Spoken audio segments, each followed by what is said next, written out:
Good morning, everybody.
Good morning, everybody. How the hell is everybody? Oh wow, A-Dub's in the comments. Happy New Year. Single Dads Club, Jordan.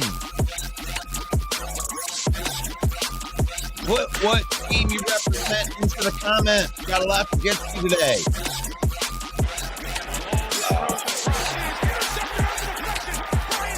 We don't like talking about officiating, but that doesn't mean that we won't talk about officiating. We'll get to it. We will get to everything today. Let's do this.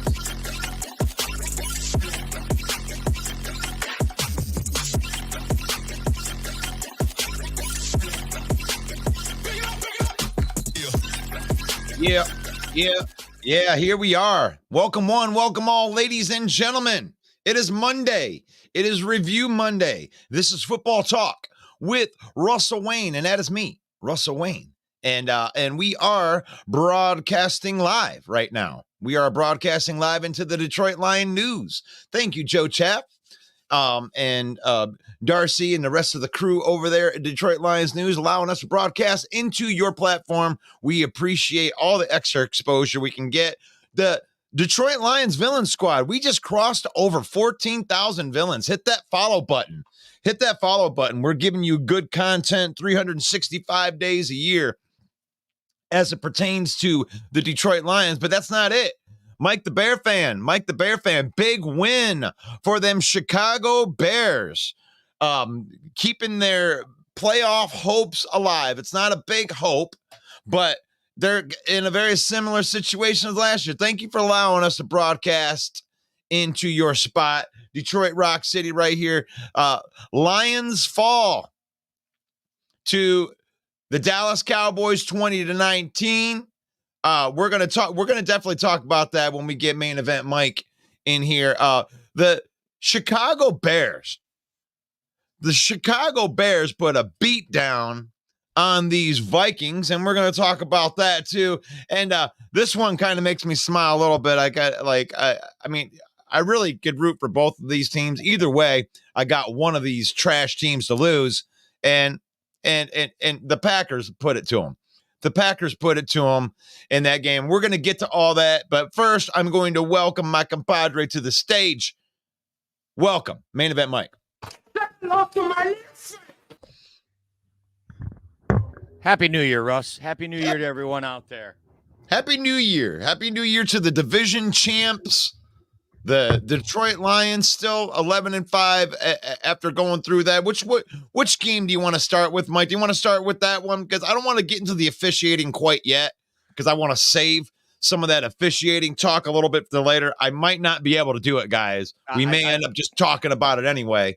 But let's start with the game. Can you get through the box scores without complaining too much? I think so. I think we can do this. Detroit Lions fall to the Dallas Cowboys 20-19 in a heartbreaker for Lions fans. Jared Goff outdueled by Dak Prescott according to the box score. Maybe not according to the eyeball test, but certainly in the box score. Jared Goff, 19 completions on 34 attempts, 271 yards, 1 touchdown, 2 interceptions, passer rating, dismal 67.2, 2 interceptions and 1 tutty. Not a great performance. Dak Prescott, on the other hand, 26 of 38 for, wait for it, 345 yards, 2 touchdowns and an interception, a passer rating of 103.5. Now, Jalen Reeves-Maybin, he was 1 for 1 for 31 yards and 118. He had a 118.8 passer rating. So look at that. Yeah, look at that. Does that make him better than Fields? No. I mean, if you look at the box score, Russ, and I'm not going to read all of these stats to you, just trust me when I tell you, the Lions kicked this team's ass up and down the field.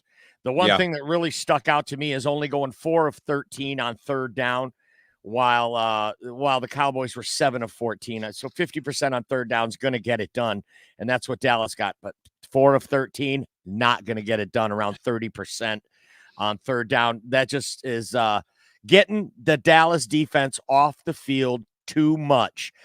That led directly, in my opinion, to the Lions not being able to convert on third and short, because that defense wasn't worn out. We didn't take them to the woodshed and run it down their throat like we were planning. That was the plan. I believe that Dallas was selling out to the run. They were bringing men up. They had 7 to 8 men in the box on every play. They were selling out to stop the run because they didn't believe we had a deep threat over the top to keep them honest. We did get one big long play to Jameson Williams over the top, but that wasn't enough to soften up the middle of that Dallas defense. So, yeah, a lot of things go the Lions' way, but they sputtered on a few drives just over the 50. They were able to pin Dallas back in their own end many times, but every time they'd fight their way out of it. We would allow them to get out of it. And, and then you're in the red zone and you're going for it on fourth down instead of kicking field goals. So 2 of 3 on fourth down for the Lions, which is good, but they still weren't able to come. I mean, we would get in a turnover, couldn't convert any points. And that was the story of the game. We beat their ass up and down the field, but still came out with an L. Man, you're killing me, man. You're killing. I can't believe you sound like a Dallas Cowboy apologist, and I don't want to get into this right now, but you just laid out some tracks to like a team that lost the game, and we did lose the game. But all of that stuff that you just said didn't matter all the way up until that point, because when it came down to the last drive of the game, when everything was on the line, I'm supposed to come up here. My responsibility, guys, as an analyst or whatever, what we're supposed to do with this show is try to tell you guys the truth. And I'm supposed to tell you all of the things that the Lions didn't do to win the game.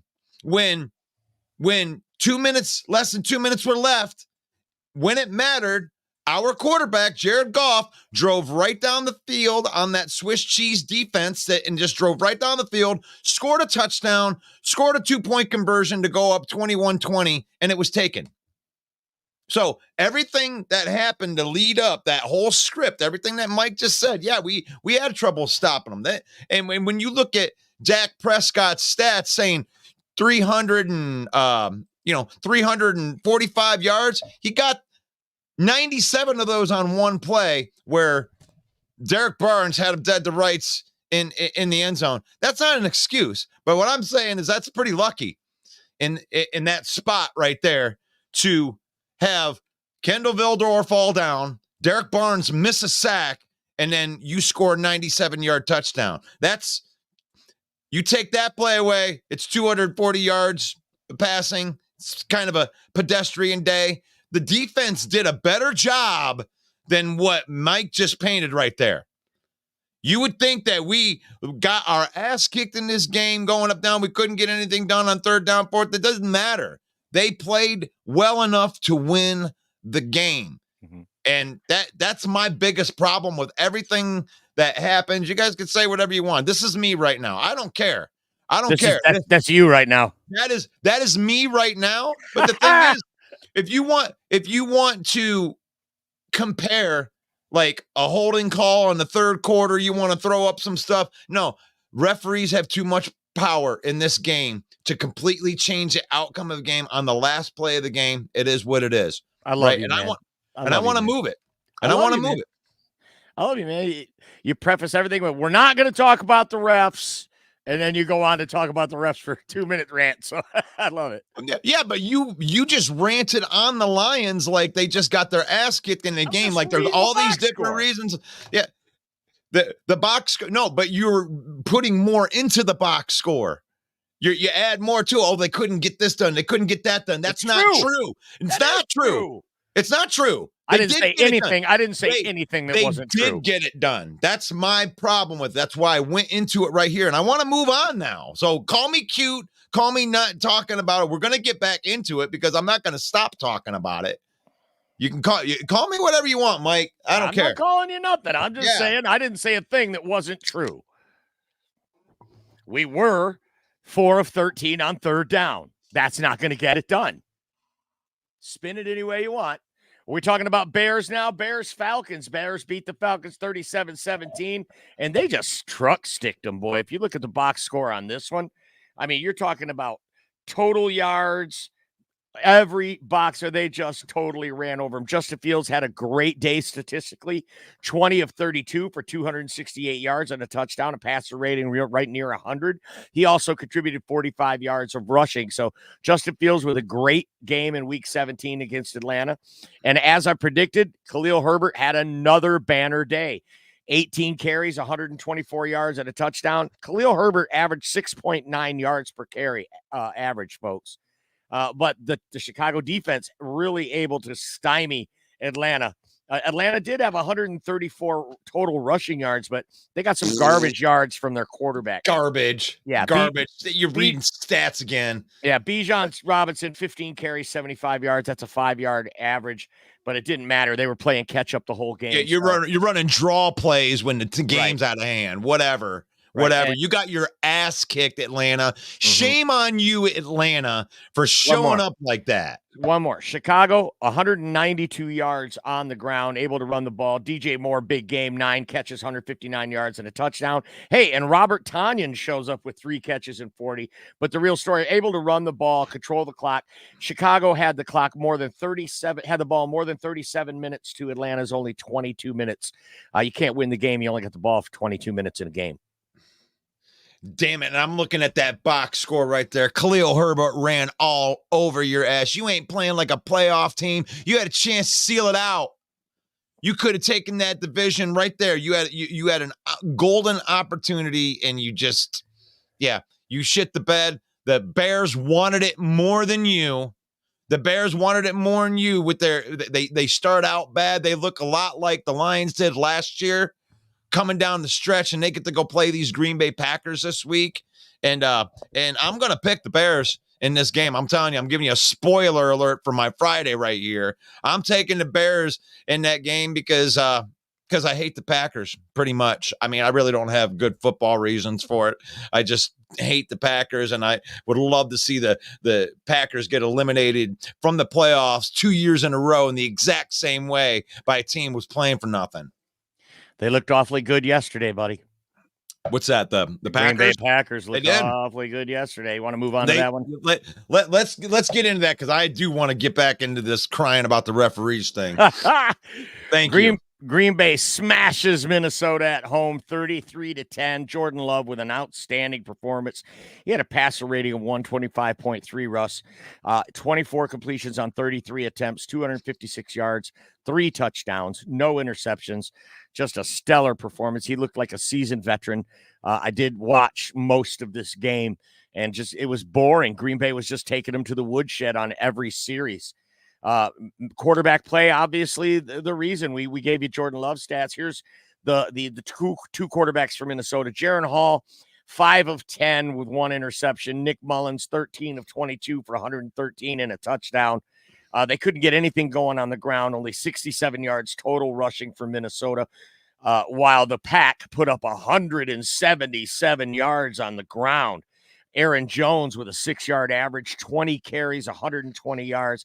They had other rushers like Patrick Taylor, A.J. Dillon that had great yards per carry average. They absolutely smashed the Vikings run defense. And then they had a nice showing from some of these receivers too. Bo Melton in his best game as a pro, 6 catches, 105 yards and a touchdown. And the rookie from Michigan State, Jaden Reed, listen to this stat line, 6 catches, 2 touchdowns, 89 yards. Nice performance by the rookie. The Green Bay was 9 of 14 on third down, so Minnesota's defense getting wore out the whole game, while Green Bay also had 4 sacks on the quarterback. 470 yards of total offense for Green Bay to only 211 for Minnesota. And the same exact time of possession score as Chicago. Green Bay had the ball 37 minutes as opposed to 22 for Minnesota. Total domination by Green Bay to a team the Lions had a hard time beating last week. So definitely going to be interesting if Green Bay can win against Chicago and get in the playoffs. Personally, I want Green Bay in the playoffs for revenge on Thanksgiving. Put it in the comments. Let us know what you think about these 3 games in the NFC North yesterday. What you got, Russ? Well, I'm looking at the game. I looked at it a little bit differently than you. I mean, Jordan Love looked good for most of the game and played a good game managing quarterback. You know, you got 245 yards. The real story was the ground attack. Aaron Jones pounding their asses at 6 yards a carry.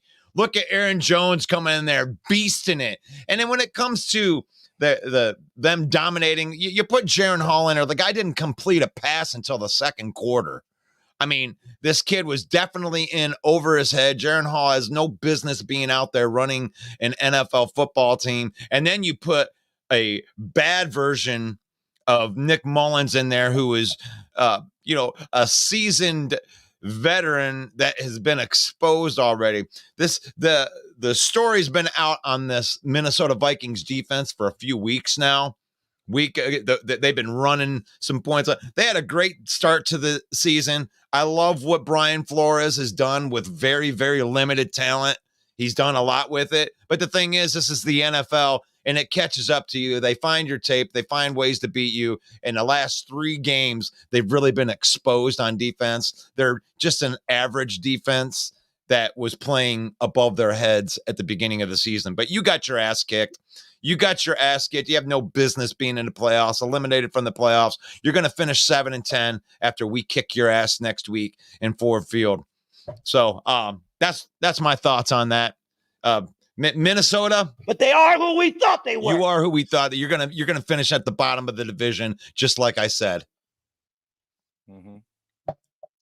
We got some good comments in here. A-Dub, our resident Packer fan, says, I felt the Lions got robbed on Saturday. I always feel sorry for the Lions when they have to battle the refs far too often.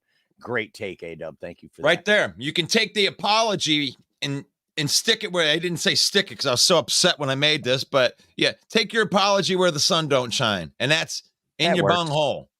It still works. And that's in your bunghole.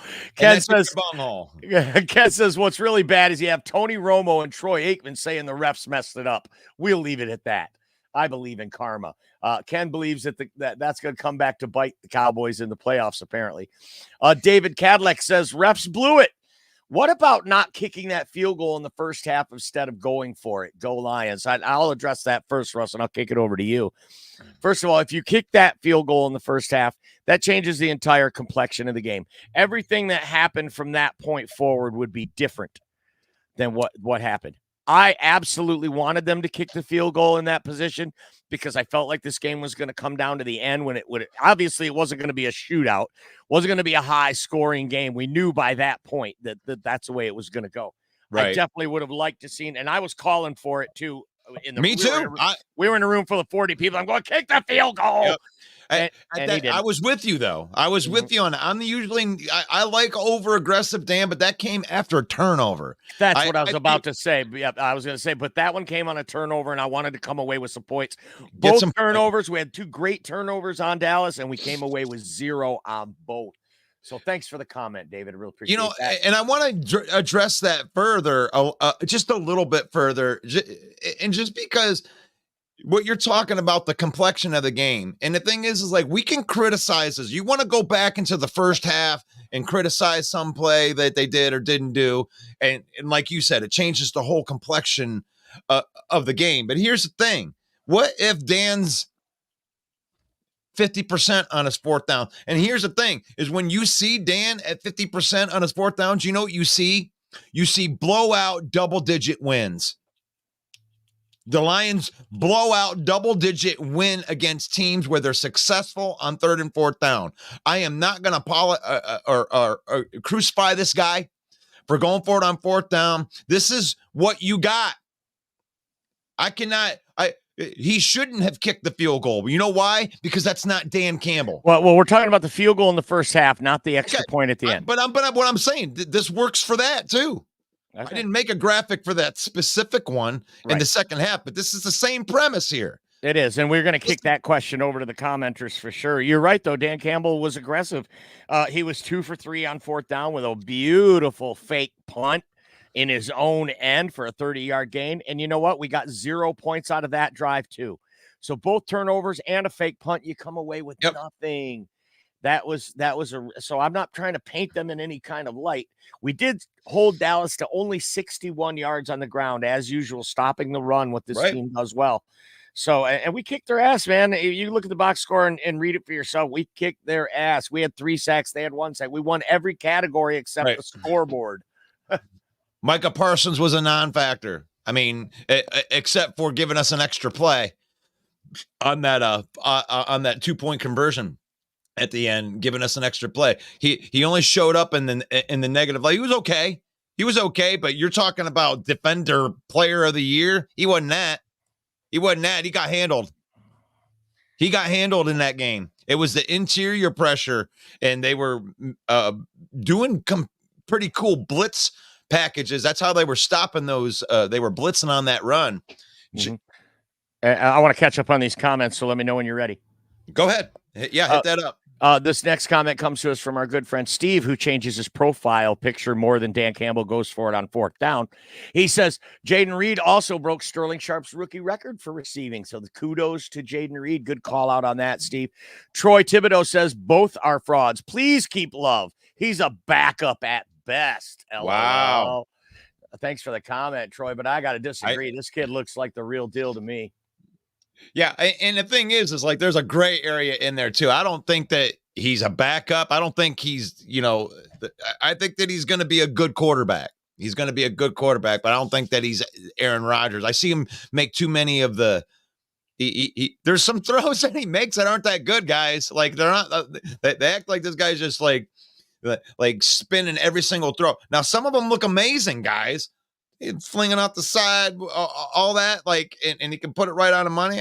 No problems with that. But to act like he's just this guy that's pinpoint accurate, and all of a sudden he's just the bomb.com. He misses some very easy throws, what they look like, overthrowing. So some of his misses aren't that good, but he's good. Like, you cannot say that he's a backup at best. I mean, this dude's like putting up top 10 numbers right now, and you can't even argue that. So I don't know. There you go. There you go. There's your Jaden Reed pump right there. But getting back into this zebra thing right here, because this is it's such a interesting topic, because this isn't like a hold at the end of the game, right? This isn't like, oh well, look what they got away with, right? You could probably send pictures of both sides, Dallas and Detroit, with a bunch of missed calls. Oh, holding on a route that should have been defensive hold. Oh, it should have been offensive hold. You can go back through the game. You could probably find 20 examples like that on both sides. Referees do a bad job, okay? But this is something at the end of a game where, let's just say that the referee's explanation was correct, right? He didn't report. 70 reported, right? That was what their thought was. Well, we go through, we execute the play. You tell me why the referee, the minute that Taylor Decker went out into a pass and touched the football, why did that flag not come out if you're so sure? And we're such idiots because we should have known the rules, or whatever they're saying on the other side. Like, we have no reason to complain. You're just whining about referees. You tell me why that flag wasn't thrown right away if they knew it so much. They waited. Mike, how long was that video when we were celebrating before you saw the flag come out? At least 45 seconds of video before the flag comes out. So those referees got into a huddle and they decided what way they were going to call a penalty. What would work here? Now, one of two things happened. Either Jared Goff, Taylor Decker, and Dan Skipper all lied in their post press conference. They went up and said exactly what happened. Jared Goff said they walked right up to the referee. They said, Taylor Decker's reporting, and the referee nods his head and acknowledged that that's what it was, and then they changed it. Lions executed the play. Okay, well, I'm going to have to give you the other point of view. It doesn't mean that I agree with this. I'm just telling you what's out there, the narrative that's out there, Russ, and let us know in the comments what you think. By the way, you're watching Football Talk with Russell Wayne every weekday morning at 11 a.m. in 2024, just like it was in 2023. Every weekday morning at 11 a.m. Be sure to follow us on Facebook, Lions Villain Squad. Subscribe to our YouTube channel at Main Event 365. But Russ, the other side of that, and here's a narrative that's out there, and I'm going to tell you, the more I hear it, it sounds plausible to me. It sounds believable. And now, before you blow up the comments, this is not my opinion, okay? But there is a narrative out there that the entire thing was staged by the Lions. Not saying that all of them people lied, like you just, suggested maybe. Well, no. That's what you're saying, though. You have to acknowledge that, Mike. Not saying that they lied, but the entire thing was staged, right down to Jared Goff being sure to go to tap Taylor Decker on the shoulder and say, hey, go report. Yeah, go report. And then Dan Skipper being sent in at the end to cause confusion, either for the refs or for the Cowboys, but to cause confusion so that nobody really knew who the eligible receiver was, and it backfired on the Lions, and they didn't get away with it. Now, that is a narrative. Don't shoot the messenger, folks. Let us know. I'm not going to shoot the messenger. I'm not talking to you right now, Russ. I know it says Football Talk with Russell Wayne, but there's a whole panel of people here in the comments that I'm talking to. Put it in the comments. Tell us, do you think that's even plausible? Is this whole thing orchestrated by Dan Campbell to try to cause confusion, to get that 2-point conversion and seal the win? Or is this all, or is it just the fact the refs screwed it up? And that is the bottom line. He just messed it up. J-Mommy got a great comment in here saying she heard Brad Allen did not attend that officials meeting with Dan Campbell. So that whole narrative could be blown out. Can I make a comment on it now? I mean, guys, I've been stifled here. I've been listening to I your know it's bullshit. been 20 whole minutes. I've been listening to your bullshit explanation for the last 5 minutes, and Here I am getting blamed. Because you gave a bullshit explanation and didn't let me respond on it, and It wasn't your turn yet. I let you finish. Okay, I did. Ahead. I let you finish. No, you didn't. Go ahead. Oh no, I'm trying to let you finish. I'm trying to let you finish. Are you done now? Are you done now? Oh, okay. 100%. because you put the explanation out there and oh god, I don't even remember what I was gonna say now. I don't remember what I'm gonna say. You got me all frustrated. Oh, it's my fault that you don't know what to say now. Okay, got it. All right. Well, you got something to say, or I'm gonna go to the comments. No, it's football talk with main event Mike.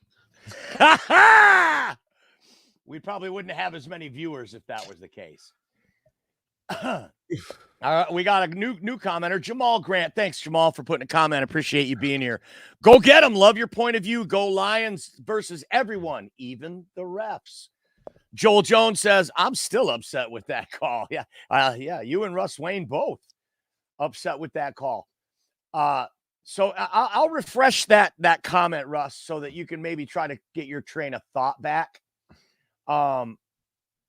So yeah, there is a narrative out there that the Lions orchestrated this whole thing to cause confusion. And I'm not saying it's right, but I'm saying it's possible. It's absolutely possible. That seems to me like something Dan Campbell would do to try to get tricky. And it didn't work on it. It backfired. And Brad Allen didn't fall for it. And when Dan Skipper come running on the field at the end, he yelled, "I'm eligible," and then lined up at guard. And that's obviously what Brad Allen is saying, right? That's the problem here, is that there's contradicting reports. Brad Allen says 70 reported, 68 didn't. Jared Goff, Taylor Decker, Dan Skipper, they all say no, 68 reported and 70 didn't. So either there's just a miscommunication or there was some trickeration going on that went awry. So this is the point that I was trying to make right here, was the ref, and this is what we put out there with the ex-head Rex Ryan, the video with Rex Ryan. He explained it perfectly. He's an NFL coach. This is the only opinion you should really be looking at, is people with professional backgrounds here, like Rex Ryan. And Rex Ryan says they absolutely had a meeting. This is something that happens in every single NFL game. They had a meeting right before where Dan Campbell said, here's my trick plays. I'm going to put it on the chalkboard. Here's what it is. Taylor Decker is going to be going out for a pass on this play. So no matter what happens during the game, if we send some dudes up or whatever, you know that 68 is the eligible guy. You had it drawn out on a piece of paper, and then you reneged, Brad Allen. You reneged. So that's why I will not accept that bullshit explanation that I heard a little bit earlier, because you were given the script was right there. You had it right there. And then for you to turn around and say that it was the other way, and we lined it up in that way to where Skipper was covered up, he didn't have to report. You shouldn't even have been listening to Skipper, Brad Allen. You know why? Because he was in the right tackle position. He didn't have to report to you. So even if he did say something, you shut up and pay attention to the dude right in front of you that says, I'm reporting. Number 68 is reporting. He wasn't covered up by a wide receiver. Everything made sense that the Lions had said had happened, and everything did not make sense from the referee's explanation of it that had changed. And if you were going to make that call, you should have thrown the flag the minute that Taylor Decker touched the football. That means you don't know what you're doing, and you got your playoff, being able to referee playoff games taken away from you because you did a bad job. It's already out there. We're not even arguing this. Actually, it's obvious that it's been screwed. Got apology from the NFL already. Take your apology and stick it up your ass. Yeah, well, here's Jay's take. That's the dumbest shit I've ever heard. They play straight up. They didn't need to orchestrate anything. They won straight up. The referees just blew it. They blew it. And here's the thing. It's like, I'm going to cry. Like, right, where's my little cry? This may be me right now, but this isn't me saying, oh, the referees need to go back and they need to give us the win. Ain't nothing like that. We lost the game. Take your win, Dallas. Take your win. Take it. Move on with it. We'll take our 3 seed. We'll take our home playoff game and how about you guys show up? How about you guys don't win the division? You guys show up in Ford Field and see if we don't kick your ass again. You ain't whooping us twice. You ain't whooping us twice. We ain't going down like that. Micah Parsons ain't enough. He ain't enough. We're whooping your ass if we get to face you again. And you know everybody on our team feels the same way. Dallas is soft. They proved it. They proved it in that game. Walked right. I can't even down Jared Goff here. I want to go, gosh, Jared Goff didn't play good enough. He threw 2 interceptions. I want to say all that. But no, my heroic quarterback drove right down the field when it mattered the most, scored a touchdown, and then scored a 2-point conversion. They did nothing wrong. Like Rex Ryan says, if you're out there blaming the players, shame on you. You don't blame the players on that. It was a mistake. It was a mistake. Is Brad Allen on a take? I don't know. I don't know if I believe in it that far. Like a conspiracy and Jerry Jones is slipping money underneath it. I don't know about any of that. But he made a mistake. And he needs to own it. He needs to own the mistake. And all these bullshit outside things, you want to bring in these other narratives. And that's fine, Mike. You're just doing your job. I feel you. We talked about it beforehand, that somebody's got to come in and play the bad guy. And I appreciate you for playing the bad guy there for a little bit, because the narrative's out there. It's there. They're going to say whatever they're going to say. And, we're crying a little bit. Whatever. You took the 1 seed away from us. If San Francisco loses next week, I'm probably going to be mad again. I'm going to go through another wave of mad. Wouldn't you, Mike? I absolutely would. Just a little wave. Single Dads Club says the NFL wants the Lions and Rams, and that's why it happened. Michelle says, sad, cheaters do win. That seems like sour grapes, doesn't it? Yeah. I mean, we'll see if Michigan can complete the deal. I mean, I don't know if I'm not blaming Dallas as being cheaters. That was the refs they made a mistake. Look, either the ref made a mistake or the Lions did try to get cute. Can we at least admit that? Yeah. Well, the Lions did get cute, but they did try to get cute with an entire team conspiracy is what they're trying to get me to buy.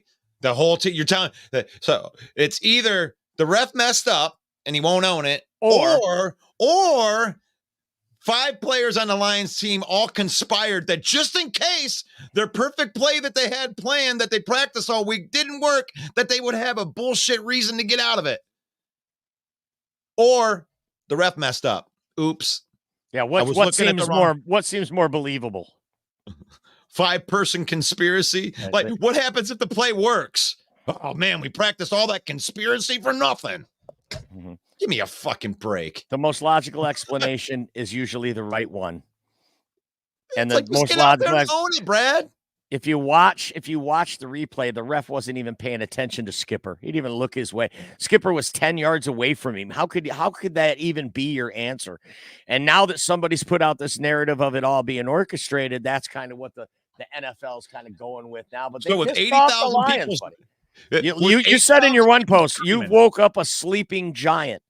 And we've gotten 3,000 engagements on that post. So I think a lot of people agree with you, including the Single Dads Club, who says Lions are pissed.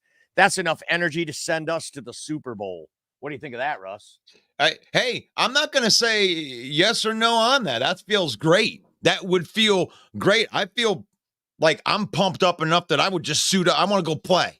I want to put me in, coach, because I'm so mad about this because I know we're a better team than Dallas. We proved that we were a better team than Dallas. They can't provide any football reasons why they won.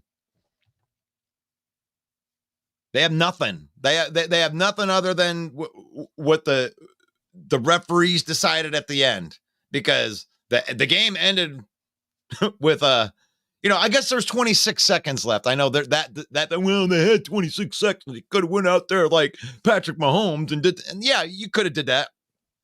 Could have.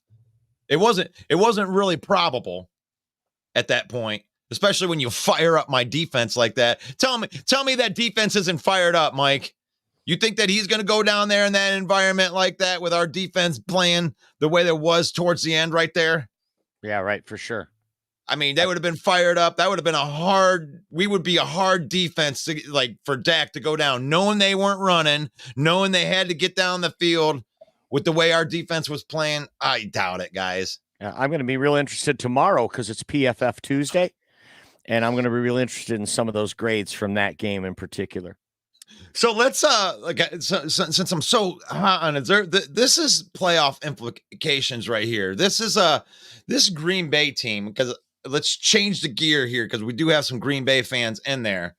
Like we had talked about which one of these teams from the North would be the most, the scariest team to actually slip into the back of the playoffs for us to have to play. And these Packers, I'm not going to lie, that would be a scary game for us to go face these Packers right now. I mean, that was a butt whooping they put on the Minnesota Vikings right there, and they put a butt whooping on us, really. I mean, we did, come back a little bit in that second half, but they put it to us in that second game. And this team is playing good down the stretch. Good young receivers, obviously. Jade Reed, Jordan Love seems to be coming into his own. Defense is playing a little bit better. Now, that is against Nick Mullins and Jaron Hall, who shouldn't be an NFL quarterback, but defense playing better. So, what do you think? You think that Green Bay can slip into the back end of these playoffs, or do you think it's the Bears? Who do you gosh, that's what a great week of football that we go from Vikings and the Packers to, really a battle for that last wild card spot that is just going to be kind of up for grabs. There is a possibility that 7th seed is going to go to a team that would be 8-9. That's looking more probable. That an 8-9 team is going to make it in that 7th wild card slot, and there's like 5 teams that are vying for it. And the Bears absolutely have a chance to be 8-9. Where's that game? That game is in Green Bay. So they got to go to Lambeau and pull that off. Yeah. Week 1, the two teams faced off, and then week 18, they face off. And in week 1, Green Bay, Jordan Love looked like Tom Brady, and they smashed the Bears. But the Bears playing a lot better now. But Green Bay's peaking right now, buddy. They looked so good yesterday. That's what you want, right? You want to be the hot team going into the playoffs. So I feel sorry for Minnesota because I think the Lions are going to smash Minnesota next week and try to get some momentum going into the playoffs. But this is a very, very impressive win that the Bears had over the 8-7 playoff. I mean, they were ready to go win that division. Maybe looking at it like a gimme win or something like that for whatever reason. That Bears defense, they forced 6 turnovers against Jared Goff. This team has been forcing turnovers. They've been getting picks like crazy. They've been giving picks away like Oprah.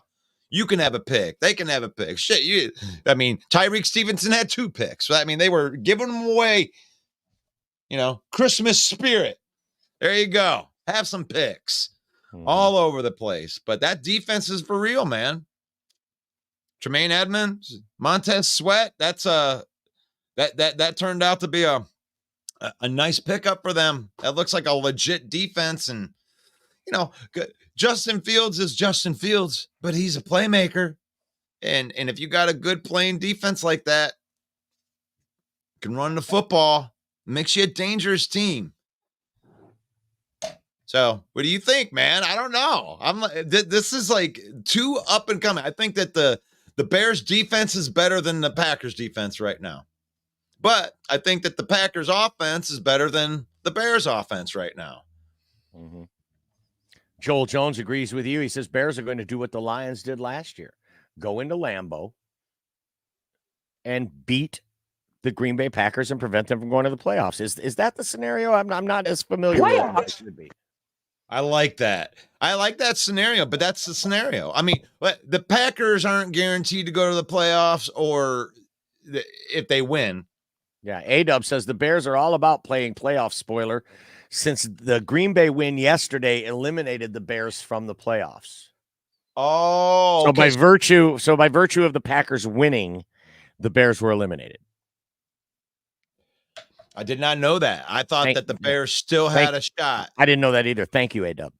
Thank you, A-Dub. But A-Dub won our award, our great award. This is one of the most prestigious awards. I mean, it's up there with the Grammys and everything right now. Right. But A-Dub wins the main event, the football talk with Russell Wayne, the open mic with main event Mike's best Green Bay Packer winner. Packer fan of the year. Packer fan of the year goes out to A-Dub. A-Dub, congratulations for such a prestigious award. I think that we can get you a coupon for something, for winning, or something really cool that doesn't cost a lot of money because we're broke. Which, by the way, if you want to help us out, just know that if you guys go to our links that we have for our NFL shop, that we may make a little bit of a commission off of it. It may help our page and grow our page and help us pay the bills and stuff like that. So I'm going to be transparent with you. Thank you for using our link. And if you used our link for the holidays and you got yourself a jersey or somebody you like jersey, thank you for using our link because that does help us out. They give us a little bit of money, not a ton of money, but it helps. It helps. So thank you for supporting us in that way if you're using our links. And then the other way you can support us is Patreon. Thank you to Fred Peterson for even pointing this out. He's like, hey, he tells us one day, he's like, hey, they got this thing called Patreon and like people that watch you can help you. And I was like, no shit. All right, cool. So we made a Patreon /Villain Squad. If you want to support us at 10 or 20 bucks a month, that would be awesome because, we love doing this and we would love to continue doing this. So we appreciate all of the help. Should we come up with a trophy or something for the Well, I think we should definitely make it. It's going to be a way bigger deal next year because last year at this time we had like 3 followers. So it would have been like, well, we'd have to give it to like Bear Down Mike because it was just me, him, and you. Right. I mean, let's see. Congratulations, A-Dub.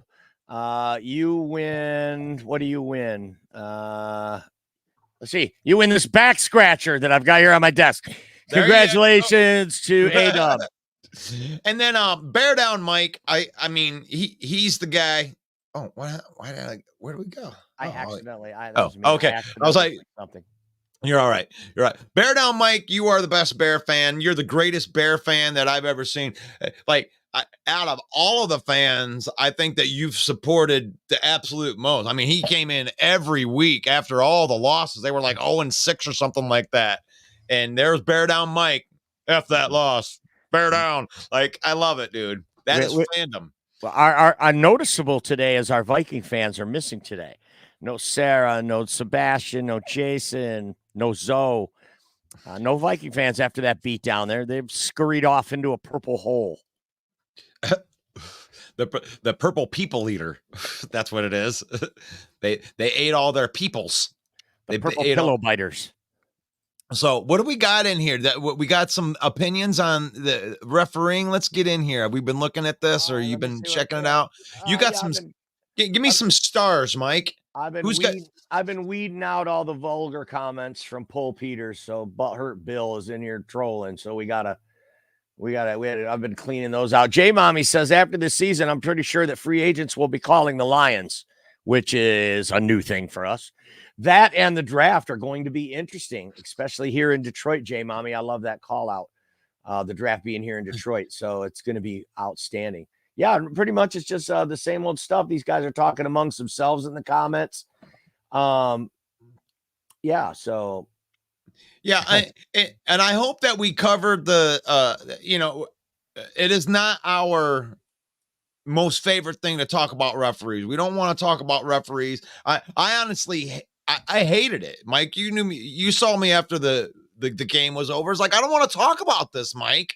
I don't want to talk about this elephant that's in the room that's referees and bullshit. I want to know that the Dallas Cowboys beat us, right? They drove down the field and they ran the ball in, and oh yeah, F you Lions, you suck it. It wasn't, but we don't get that. It's like it's almost like an inconclusive case on Law and Order. Dun dun dun dun dun, to be continued. It's like, you assholes. I just want to know who's better. I felt like we were better. They got the win, but I felt like we were better, and they took that from us, Mike. Like an ending. Give me an ending. An ending. A real freaking ending. Where it's like, yeah, stick it in your face. Why don't you put that question out there about the extra point? Because this is something I'm telling you, Russ, I haven't seen a lot of Lions fans who have a problem with Dan Campbell going for 2 for the win. Oh, wait, wrong one. I personally, I love that he went for the win, especially in this situation. I wish he would have done this in the Seattle game instead of playing for overtime. Right.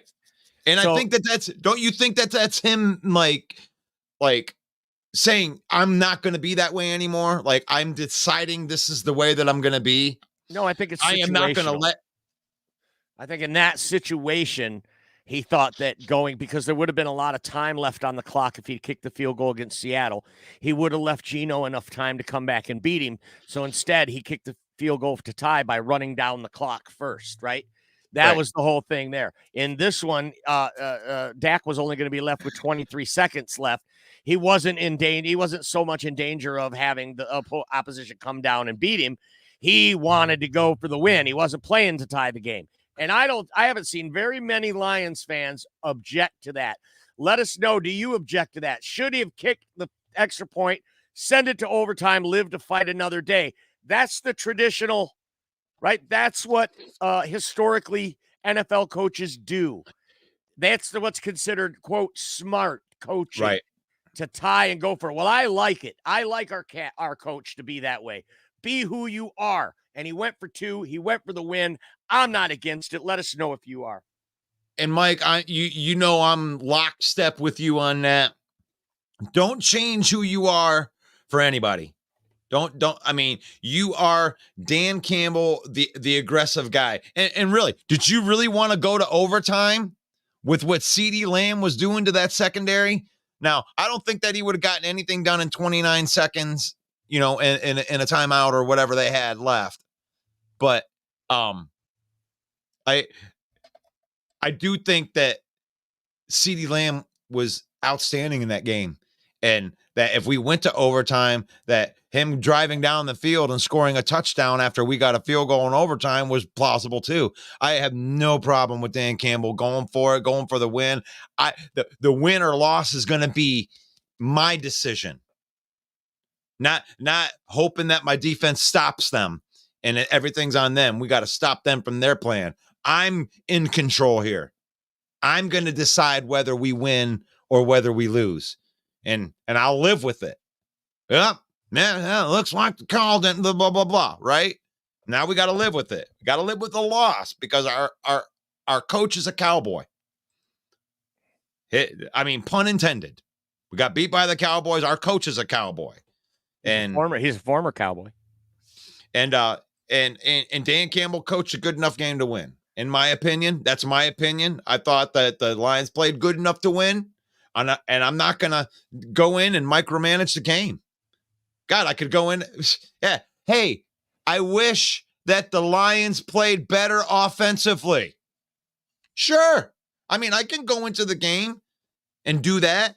Like if you're a Dallas Cowboy fan, you can go into the game and go, God, I wish that my coach knew how to manage clock because we shouldn't have had any chance to win that game. God, you throw 2 passes when when you got the lead and all you got to do is crush 2 minutes off the clock. McCarthy's not going to last long in the playoffs. He can't coach. That was awful clock management. You got lucky to win that game. So, we shouldn't have had the chance. Mm-hmm. We got a lot of. It seems to be the same here in our comment section. These fans agree. Kevin Moe says, "I loved every aggressive call. That's the grit he brought to Detroit." Mm-hmm. I love that call out. And then Single Dad's Club says, I don't mind Dan Campbell going for a 2-point conversion at all. I mean, I think we see that sentiment everywhere. Joel Jones says, I love it. We had nothing to lose. So definitely our viewers are loving that topic. Right. Raymond says, I agree with his choice. Save the players from a chance of injury for the next game. That's a good call out, right? A great call. I like that. You like that? Huge point. James actually said it first. Overtime equals injury risk. So yeah, you like that? Got to make sure everybody. Yeah, got to acknowledge me. Got to make sure we acknowledge all the people with the good comments on there. That's a great point because you don't want. I don't care. All 3 times, go for it. Go for it. I have no problem with that. I love the fact that Dan Campbell had even said that. It's like, for those of you that are out there with a narrative that says that Dan Campbell panicked and just threw it out there, that is not the case at all. He made a decision before that drive even started that when we go down and we score a touchdown, we are going for 2. We are getting to the game is going to be over after this drive is over. There will be no overtime. He didn't decide that in the moment after he was mad. He didn't decide that, all that. He could have changed his mind at that point, but that's not who he is either. I made a decision. I'm sticking with my decision. We're going for it. We're going for it. We're going to end the game. It wasn't a panic. It wasn't him getting out of himself. Oh, God, what am I going to do now? No, he made a decision before the drive even started, before any of the controversy, before any of the bad mojo. He decided that was going to be the last drive. And I'm okay with that. Let me know if you're not. That's what Mike's talking about right there. Are you not? After the first time when they went back to the 8-yard line, should he have, okay. That's a 5-yard penalty. That's 5 yards further back. Let's kick the ball. And that's okay. I'm not going to crucify you for that. I'm not going to call you dumb. If you think that they could have taken the points, you had a chance to go to overtime. And I'm not talking after the first decision. I think everybody was on board with, the first decision to go for it and win the game. But once you had the penalty and then you move back 5 yards and then you're doing that 2-point conversion from the 8-yard line, that's when I say, should Campbell have kicked the extra point to go into overtime in Dallas? When I say that and I ask that question, I'm really talking about the second and third time. Mm-hmm. Well, Doug Brooks in the comments says 2 out of 3 times is stuff I do in Madden. Not a guy making $4 million a year. So he thinks he should have kicked that extra point. At this, and I have no problem with that. Like, really, when it got there, you and I looked at each other during that spot too. It's like, oh my God, you should just, Dan, come on, man. But then they got the free play. Oh, well, when Dallas went up with 1:40 left, you looked right over at me and said, we're going to win this game 21-20. We're going to drive it down. We're going to score. We're going to score 2-point conversion. We're going to win. And I apologize to everyone in the world that you're not going to be able to see the video of the Lions Den going absolutely bonkers when that 2-point conversion was executed. We were just going crazy. I'm like, right, you called it, Ross. That sucks. And then, wait a minute. There's a flag in all the air, and you could hear a collective groan. Killed us. Yep. And that's the biggest problem I had with it. Like, if you were, they decided, the fact that it took so long let me know that the referees decided the game. Now, in the heat of a moment, you throw the flag out, you live with it, right? No, they let the celebration went through. They went through and they huddled up and they decided to throw a flag. Not something they saw in the game. Not something they saw on the play. They waited for the whole shebang and high fives, sending the kick team out to, do the kickoff 21-20. It was wrong on so many different levels on the way it was handled. Like, I got to put a ding on Jared Goff too on that final play. He short-armed that throw to James Mitchell. Sure. Even if James Mitchell would have caught it, he wouldn't have been able to get in the end zone. Yep. And that's it.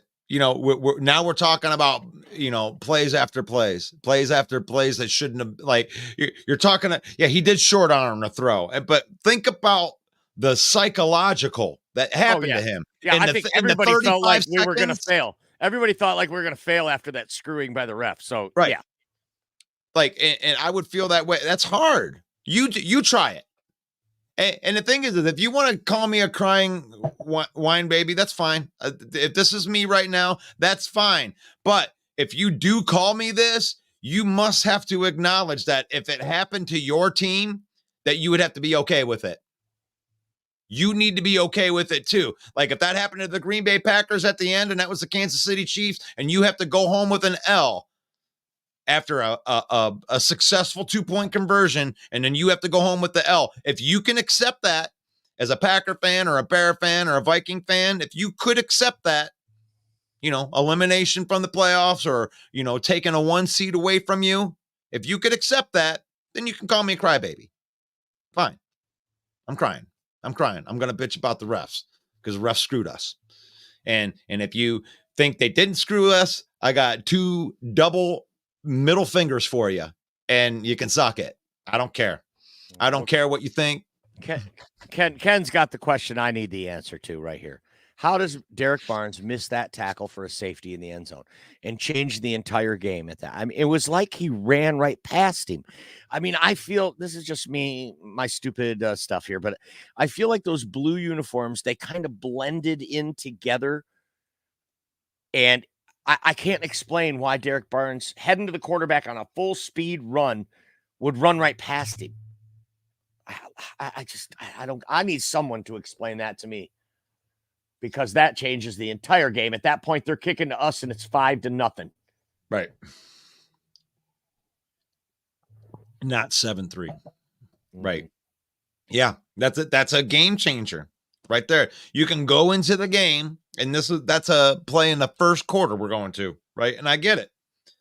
We got to go in there, and now that we've lost, you got to go back into the game. We got to find all the plays. Oh, well, they would have did this, and they got that, right? I don't know. Jordan I don't know how he missed him either. I mean, Jordan said he tried to nudge him like it was trying to avoid a roughing the passer call, but he had the ball. He had the ball in his hand. I don't see that being the case. And then Joel Jones says Barnes misses the QB, and then Vildor falls down. Right. On the same play. Unbelievable. And when you watch Vildor fall down, that seemed fishy to me too. It wasn't like a fall, like he was I don't know. He didn't trip. It's like his forward momentum just carried him forward. But you're a pro athlete, for God's sake. Well, I mean, if you look in there was some contact before the cut too. I mean, it didn't look like a throwdown, like it was offensive pass interference, but there was contact in there, and in that exchange on the cut, he could have tripped his feet up. He didn't. Watch it again. He didn't trip his feet up. He just fell forward. It's like I don't want to say he did it on purpose, but his forward momentum was carrying him, and he gave up. Wow. Yeah, that's a tough one, man. I mean, that's a tough play to look at. You give up a 97-yard touchdown. That's the game. That's the whole game right there. But like you had said, if they get the safety and then they kick it to us, that changes the complexion of the entire rest of the game. None of the other stuff, everything after that goes away. If you start playing that game, I got to go back to this play. Well, if it's 5-0 and we have the ball, then they're going to play us differently than the whole game played out. It's not fair. It's not a fair thing to do. But when you look at that very end of the game, it's the last play of the game. That's where it bothers me so much. It's like you affected the last play of the game. Mhm. Like there's no recovery from that. There's nothing you can do, except for, convert on your 2 extra tries that you get when your balloon's been deflated. Try to execute. Yeah, he did short arm that throw. It's like, oh my gosh, I would feel like there's no way I could win. That's what I would feel like. You took my best play away, you execute everything perfectly. And they're like, nah, you don't get that. Yeah. Yeah. Why? It was 70 reported, right? No, 68 reported. Yeah. Yeah, lose anyway.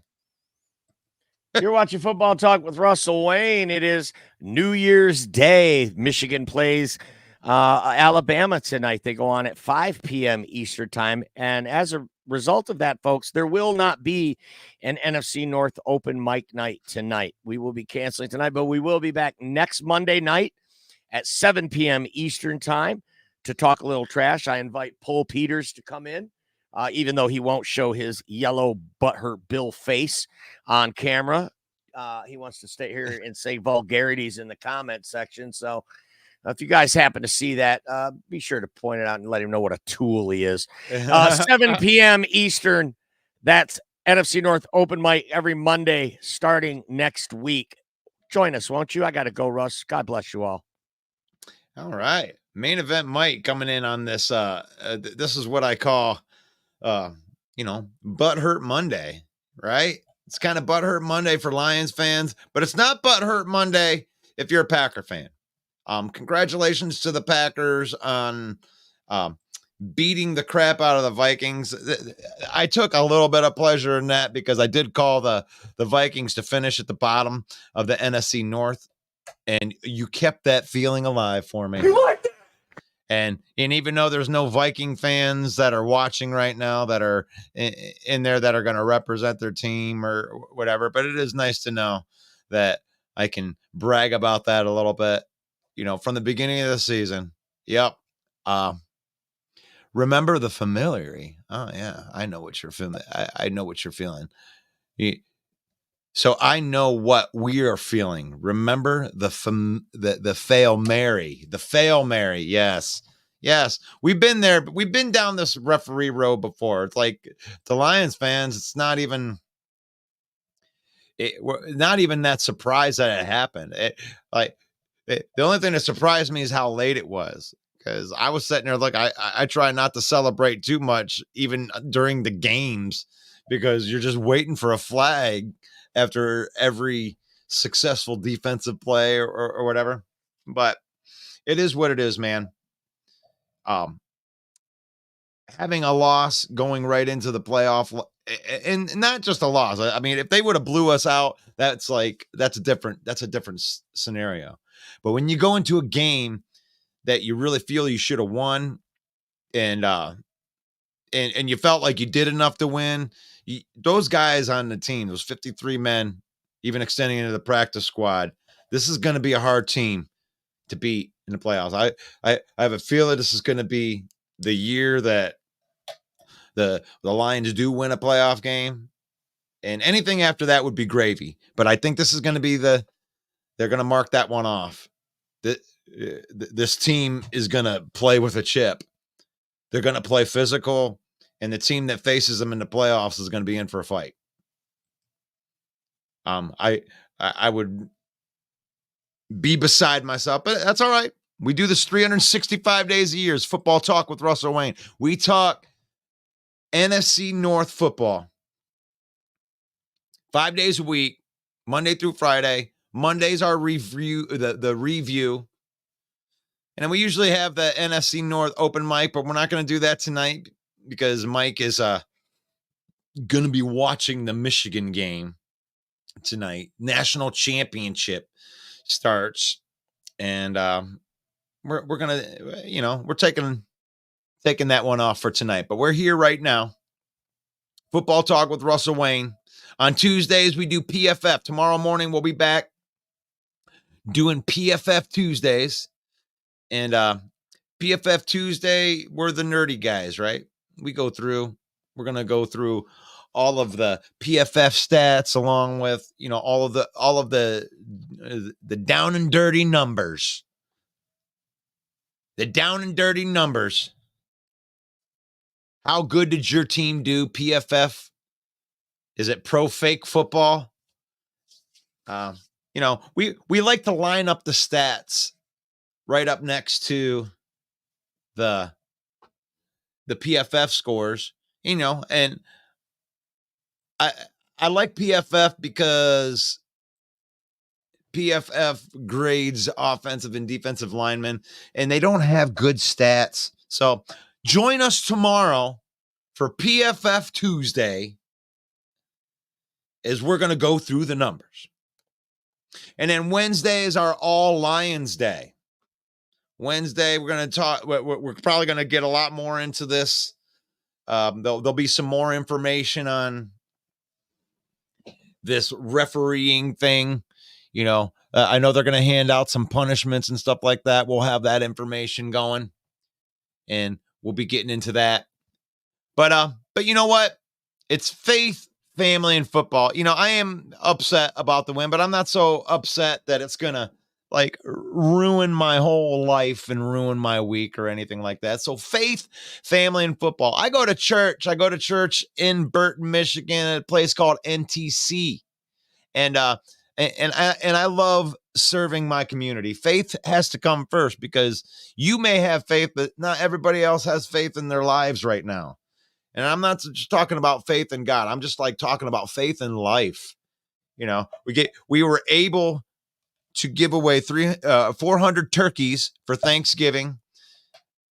We were able to help over almost 100 families have a Christmas for their kids, and bring hope and bring in faith where they didn't normally have it. So kudos to my church, Pastor Kevin Galloway. You guys, I'm so proud of you guys for all of the outreach that you guys are doing. I have a link in our comments if you want to give to our ministry, NTC Give. It's in the description. I don't know what our new thing is going to be. I think that we'll be doing a new campaign for around the Easter time, or maybe for Valentine's Day or something like that. But we're looking to serve our community. If you want to help us do that, NTC Give in the comments. Faith, family, and football. And the family and football part, that's easy. You have everybody that got family, spend some time with them on Sundays, watching football games. Use football, spend time with your family. Don't let football use you. And I'll leave you with the blessing on this. Thank you so much for watching.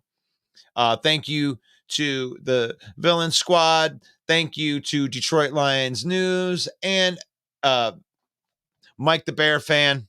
May the Lord bless you. May the Lord keep you. May the Lord shine his face upon you until we meet again tomorrow.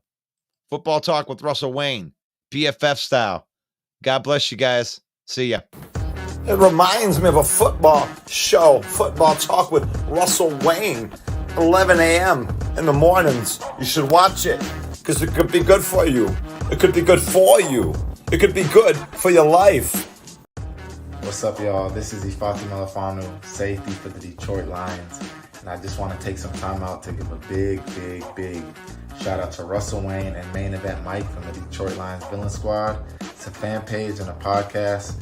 And I just want to say I appreciate the support of me and my team. And I encourage everyone to go check out their podcast and check out their fan page. Go Lions.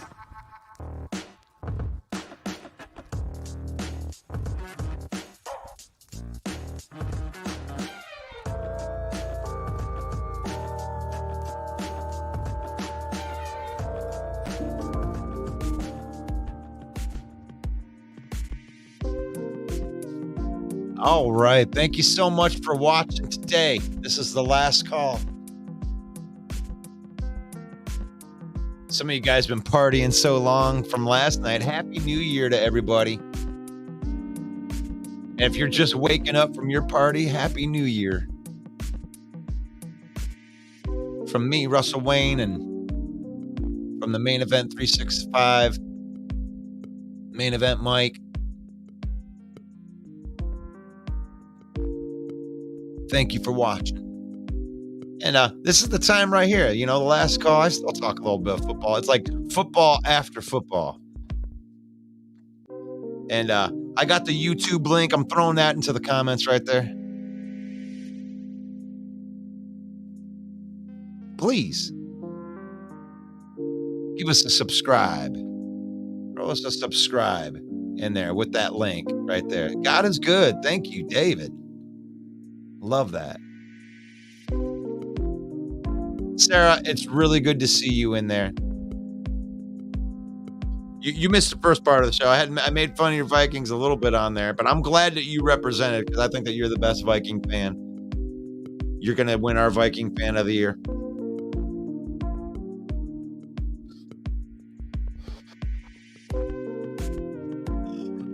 Happy New Year to you too. Sarah, J Mommy, I love you guys for sticking around afterwards. Some of you know that I like to do this Marvel Comics thing at the end. You know how you watch a Marvel movie and then they get through and all the credits are done and then they come in with the preview for the new one. Yeah. I can't believe there's 28 people watching right now. After the show is over, you guys, this is part of the after. This is the last call, right? I got to come up with a name for maybe a graphic for this, but we're going to do this because we are going to extend and grow as Main Event 365 and what we're doing, our football talks in the morning. I love Woodward Sports. I love their model. They got a bunch of different characters, a bunch of different, colorful people on that show, and they run football talk all day. So we want to be able to expand, right? I love talking football. And I never thought I'd have so much fun with the rival fans. Like Bear Down Mike, Sarah, A-Dub, you guys represent your teams well. And, I love people. Even if you like a shitty football team like the, Packers, Bears, or Vikings, I still love you as a person, right? It's okay. You can look at me and say the same thing. Man, Russ, you're all right, but you like that crappy Lions football team. Whatever. I mean, that's fun. But we come here, we commune, we get to talk some football, we get to make fun of each other a little bit with wins and losses. It's all good, I think one of the coolest things that we've been able to do with this show is been able to go to a couple away games, and I've got to hang out with some different rival fans. I've got to hang out with Bear fans. I've been able to we went to Minnesota last year, and we got to hang out with a bunch of Vikings fans and see how they fan. We got to go to Baltimore this year. We got to hang out with a bunch of Raven fans, and that, that type of stuff is cool because when you see the vibes and the coolness of the other fan bases,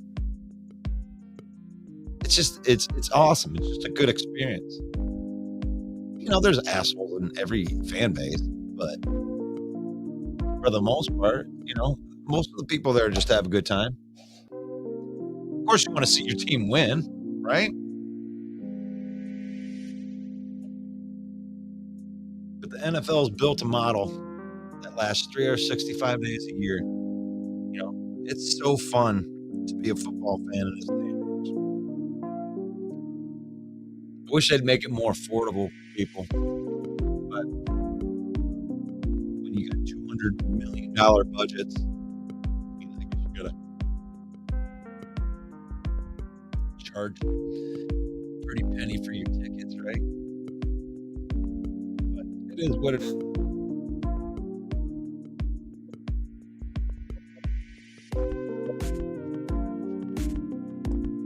I wouldn't be able to have the blessing of working from my home, talking football.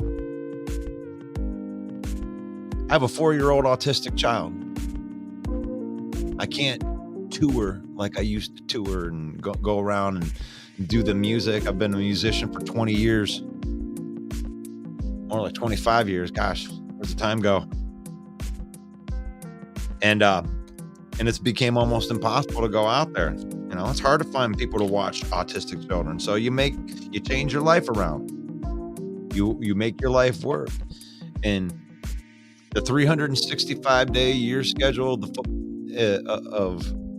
the NFL has created an opportunity for myself and Michael to pursue a career here and just talking football with you fine people.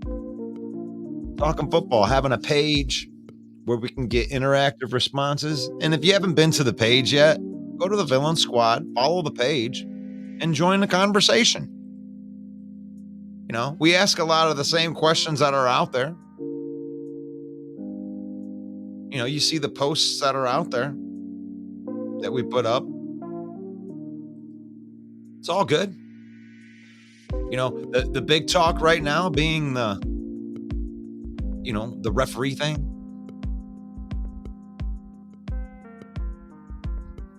I mean, what do you think?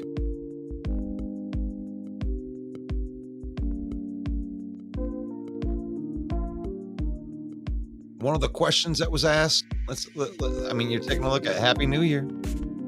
Happy New Year to everybody.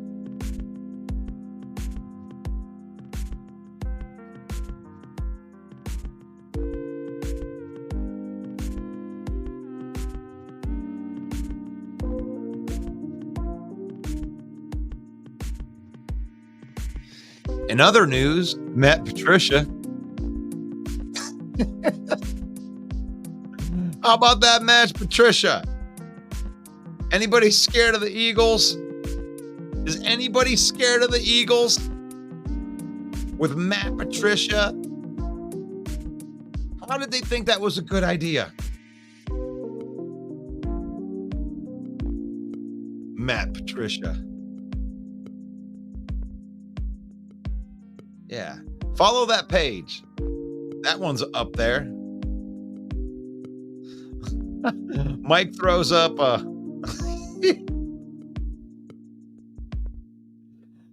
number 68 jersey is available on NFL Shop. We got our link on our page for NFL Shop. Number 68 with you can make it custom eligible.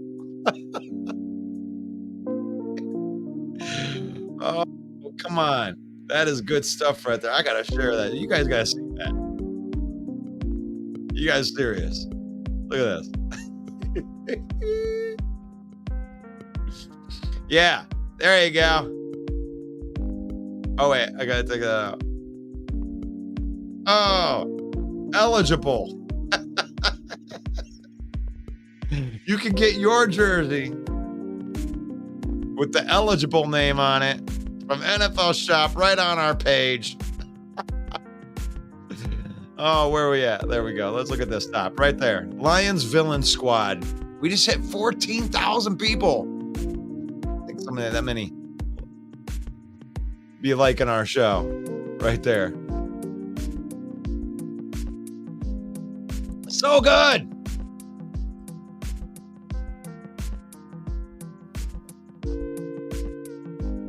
On a scale of 1 to 10, how scared of Matt Stafford are you eliminating the Lions from the playoffs in that first game? I'll leave you that one, and I'm going to come right back.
Got some people coming back from injuries.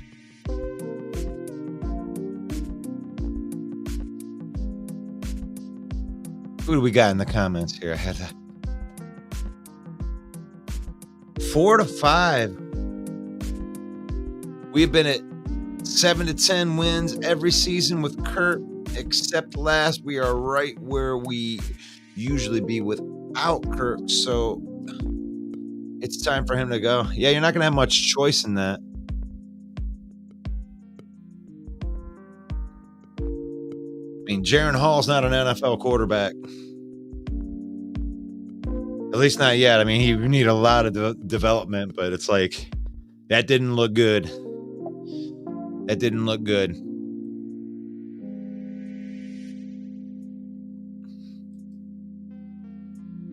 I'd rather have Hunter back. Yeah, I would too. If I'm the Minnesota Vikings and I'm thinking off season, you got some draft picks. You got to get yourself a rookie quarterback. You got to get somebody that you can develop around. You got to re-sign JJ. You got to re-sign Hunter. If you can make all of that work and then build your team around those guys. But I don't think you're going to get Hunter back. I could be wrong on that. I was wrong on it last year.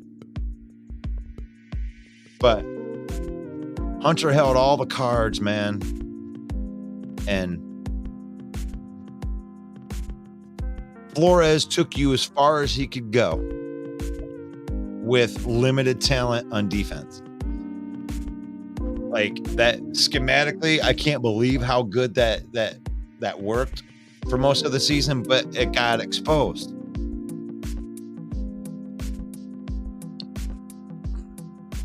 I like having this conversation.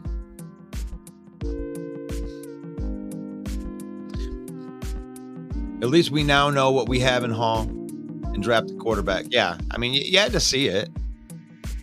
But the kid looked rattled. I mean, I'm not saying he couldn't be good in a few years. You got to get him that development. You got to put him in the system. You know, get him on the practice squad. The speed looked like it was way too much for him in that game. And that's why I don't want to go off giving too much credit to the defense for the Packers, because you know Jaron Hall is not ready. But let's see. Yep, the team carried us as far as it could. Flores made something out of nothing. He did. But it's like those defenses figured it out by the end of the year, and it's like you always got to have the next best thing happening, right? Like you got to have something on the horizon that isn't on tape yet. And like if you ain't got that, then those are the teams that usually falter in the playoffs. You know, that's why teams like the Rams are really scary, and even the Packers to that extent, kind of scary teams going into the playoffs because you know they took time developing at the beginning of the season. You know, it took some time. They didn't have everything together at the beginning. They got some losses at the beginning, but you know, it seems like they come over this hump, right? The Packers did that, and in a sense, the Lions did it too. The Bears did it, where it's like you got a lot of inexperience, and you know the Bears started out awful. For the Bears to be sitting at 7 wins right now, I mean, you gotta like that. You like that? If you're a Bear fan, you like that, right? I mean, if you're looking at what you have going on this year, up until now, like, are you satisfied with your season? If you're a Bear fan, you should be happy with your season.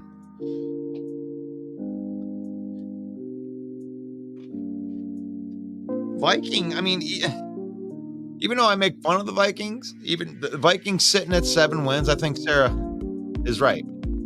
If you're a Viking fan, you lost all of those defensive players. I gave you a hard time about it, right? You lost, you know, Patrick Peterson and, you know, your top level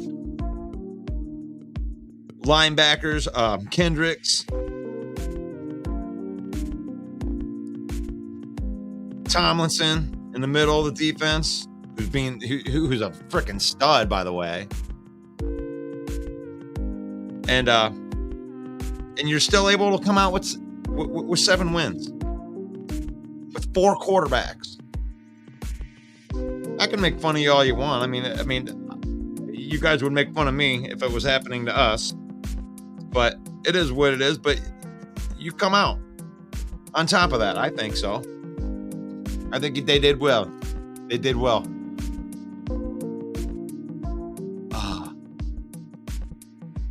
Sarah says they don't need much for offense. It's true. I mean, you need a quarterback.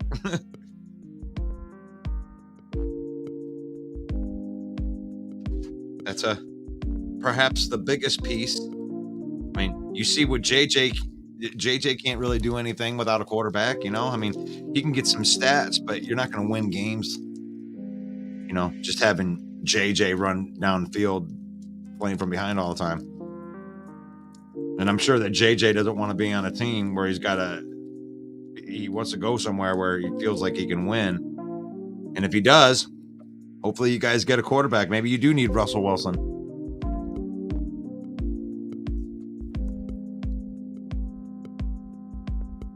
You think Madison needs to go, huh? You got some roster turnover that you can do.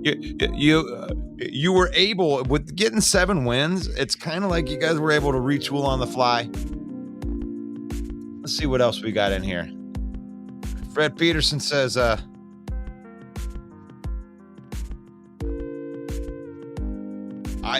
agree, or keep him at running back too. Yeah, I don't think Madison's too bad when he comes in reserve. Not bad. I mean, you could draft another round. I mean, really, if I'm Minnesota and I don't lose Brian Flores to head coaching somewhere, you want to put some young players down on that defense, young stud players, because that's the only thing that you were really missing with that defense in the way it is. You just didn't have talent there. The scheme was awesome. Brian Flores is the truth.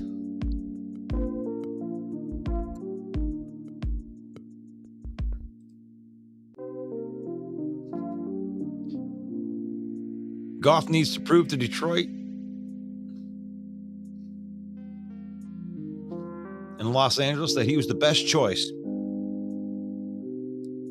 Honestly, at this point, Goff just needs to prove that, he was the viable commodity in that. They threw Goff into the trade. They got nothing for Goff. That was a throw-in. That was a salary cap. We either had to have him or Aaron Donald. And they weren't giving up Aaron Donald. But they had to make that thing work on the money. And they threw Goff, and we got 2 first-round picks. So that was like, Goff was the extra. And now the Lions have a quarterback of the future, John. They have a Hendon Hooker waiting in the wings. It's been going all year, and it's so undersold. It is what it is, but no one's going to talk about that, but they will this offseason. No matter what Goff does. Goff's in the last year of his contract, coming next year, and a $30 million viable good pocket quarterback is worth something at $30 million a year.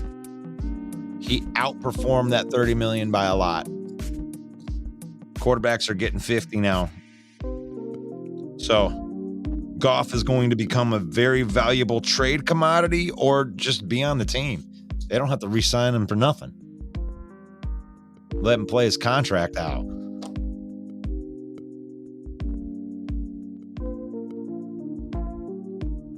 Sarah does not want Russell Wilson.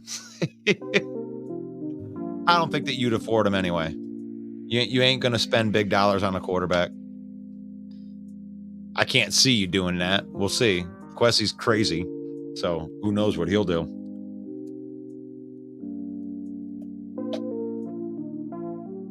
He ain't done you very many favors. You could send Brian Flores a thank you card, but Quessie ain't doing you any favors. The reason that you can't get your quarterback or get players is because you spent so much money on Hawk and a backup tight end and Hunter. Like, you got to sign. You want to keep signing those people. It's going to be hard. Quessie's made it very, very hard on you guys. But Flores made it easier. You don't need as much talent on defense. Maybe. So I got Fred. Dude, I love you, man. I thank you so much for supporting us. I mean, I love that. Fred says that then what's the difference? Final decision, sure. But ultimately, Flores probably has full control over that defense. So what's the difference?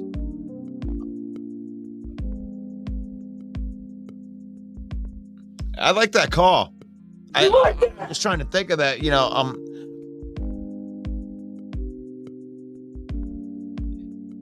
So Kevin O'Connell, I think Kevin O'Connell's awesome. I mean, I think he's a great coach. I mean, he coached 13 one score games. That's impressive.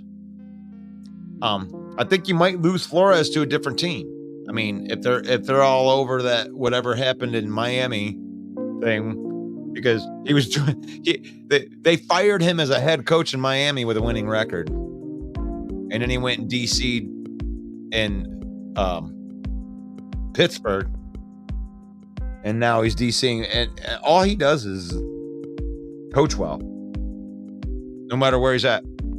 So I think he may get a head coaching job this year. And I don't think they're going to fire Kevin O'Connell. Kevin O'Connell's a good coach. You just might have to go somewhere different on defense. But you never know. They keep him. It's possible.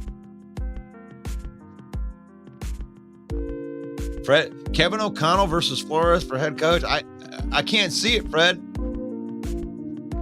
I can't see it. I mean, Kevin O'Connell should be up for coach of the year.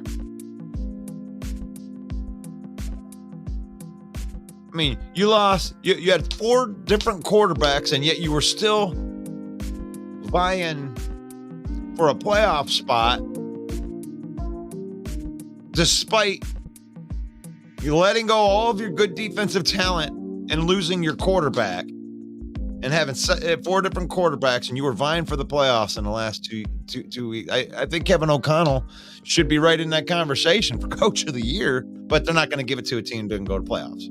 But he did a good job. Sarah says that Flores is going to stay another year. That's possible.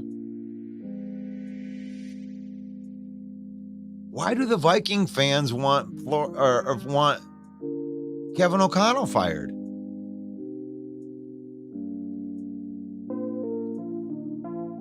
I mean, gosh, the guy, he's piecing together like offensive and defensive players. He had no Justin Jefferson. You're working with a rookie wide receiver. Wow. I thought it was just the Lion fans that were crazy about their team. They come out with all these reasons to hate on them. You guys just need something to blame. I mean, gosh, blame Quessie. Quessie's the one that left you talentless. Your coaching's the only thing that kept you in games. Even your talented guys are injured. I mean, you don't have talent, and you were still competing in games.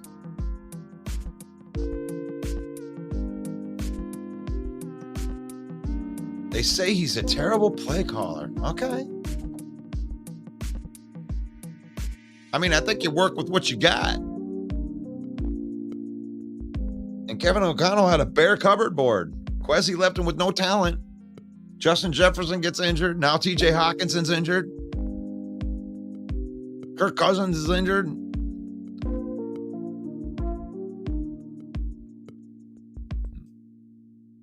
I think he's keeping it together pretty good.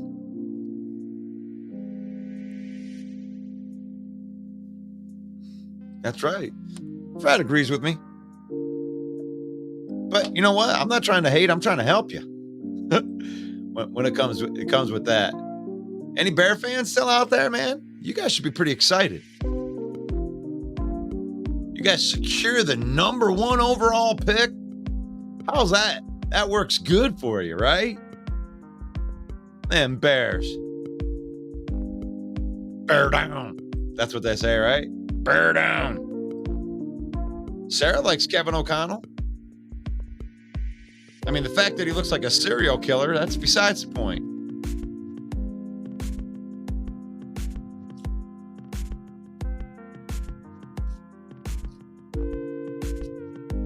I feel like he's got that Dexter vibe. You know? I wouldn't want to screw him over referee-wise. Kevin O'Connell, you end up on his table. With all the plastic wrap around, he's going to get away with it too. Kevin O'Connell. They made a whole series. They made the Dexter series after Kevin O'Connell. You should see his van.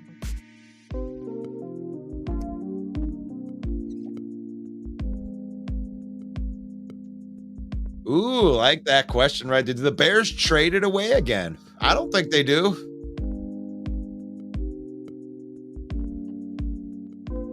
You take Caleb Williams or the best quarterback on the board. It's easy. Easy for the Bears.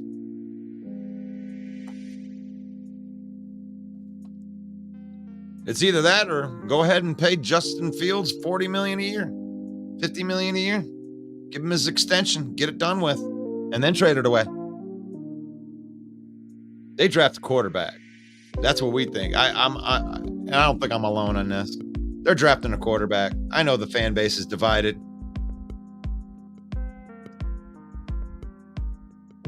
On whether they want to draft a quarterback or stick with Justin Fields. What do you do? What do you do? I think you draft a quarterback. You got to get a quarterback on a rookie deal, and then this, if they do well, because I do think that Caleb Williams is a very, very good player, or whatever quarterback they're going to put in there. We'll see in the draft. We'll go through the whole thing. I don't think they get rid of Fields, Sarah. I think Fields stays on the team. They got Fields another year on a rookie deal. And the thing is with the extra pick, who cares, right?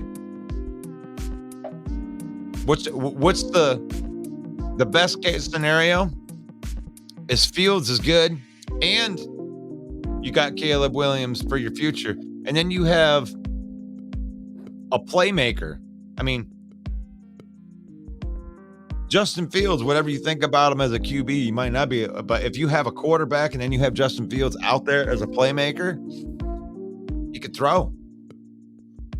What do I think Kirk would end up at? That's interesting. Kirk could end up in San Fran when Brock Purdy gets exposed.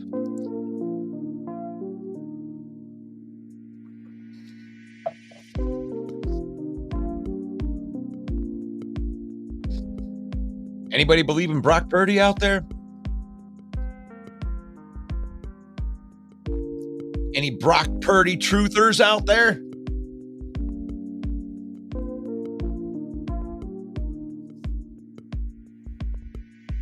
I think when you have a defense that's as good as San Francisco, that the offensive play calling isn't going to put you into too many spots where you would even have a chance to make big mistakes. And I think that when he's pressed against teams that they're in close games and that play good defense, that he shows that he's Mr. Irrelevant. And I think any San Francisco fan would tell you that. They like the way that he's playing. They on the surface, a San Francisco fans like, yeah, Brock Purdy, MVP candidate. But underneath, they're like, gosh, man. Every time this kid is challenged,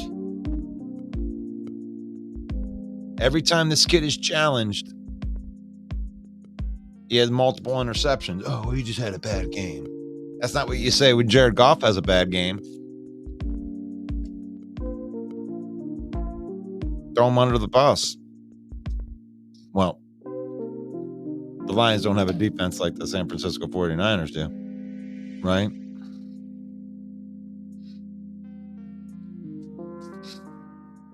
Playoffs are in 2 weeks. 2 weeks until the playoffs. Mike and I are going to the game on Sunday against the Vikings, where we get to watch Teddy Bridgewater take a hunk out of your bitch asses. Teddy Bridgewater going to get some of that revenge this week in Ford Field against those Vikings. Vikings got nothing to play for. There's no reason for them to even come out there. You have nothing to play for. You're not even going to hurt if you win, it doesn't even matter.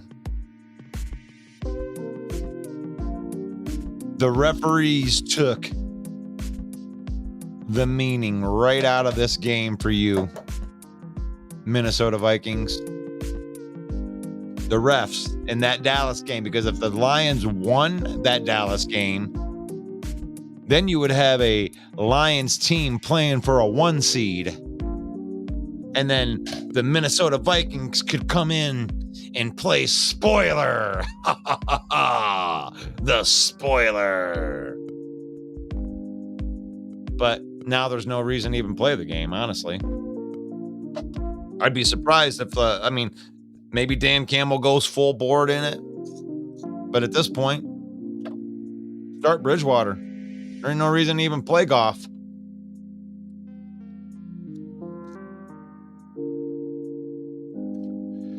You play Bridgewater because he wants a piece. Bridgewater wants a piece of them Minnesota Vikings. You know you did him dirty, Minnesota. You know you did Bridgewater dirty. We're going to talk about that on Wednesday. I'm going to make that a topic. We're going to talk about how Minnesota just threw Teddy Bridgewater to the side like a piece of garbage. Oh, we're a contending team. We're just going to cut him. And then you go get caught. Then you got Casey Keenum. You did Bridgewater dirty. You did Bridgewater dirty, and he should want a piece. He should want a piece.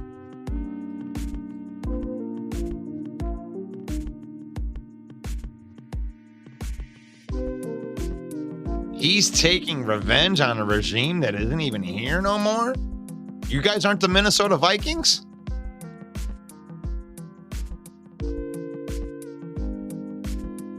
You guys aren't the Minnesota Vikings? Because as far as I know, the owner of the Minnesota Vikings is still the owner of the Minnesota Vikings.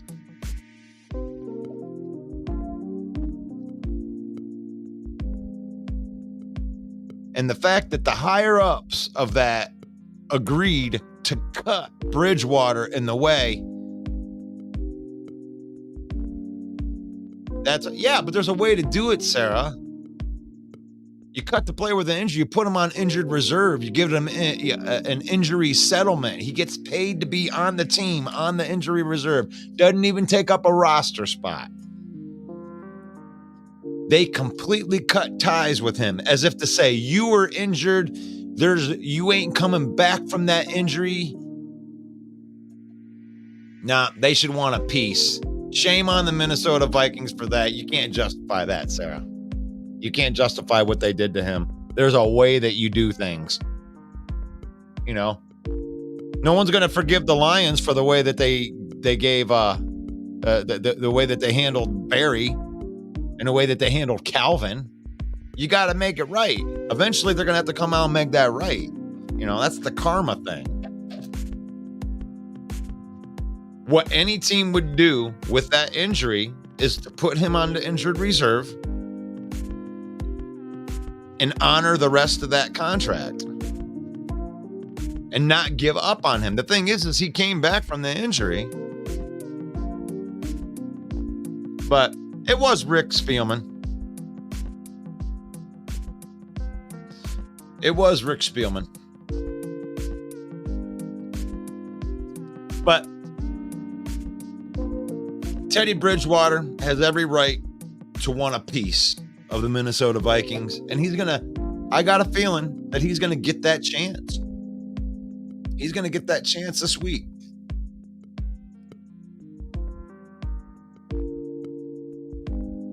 Teddy Bridgewater going out there with this Lions offense, being able to run against this Minnesota defense. He's going to get his chance. And I'd hate to say that I called that one, Sarah. I got to do my touchdown dance at this point because I ate Mike Crow. Your defense was better than I thought it was. But you guys are going to finish at the bottom of the division. And Teddy Bridgewater is going to beat you in a game that doesn't matter, just like I called at the beginning of the season.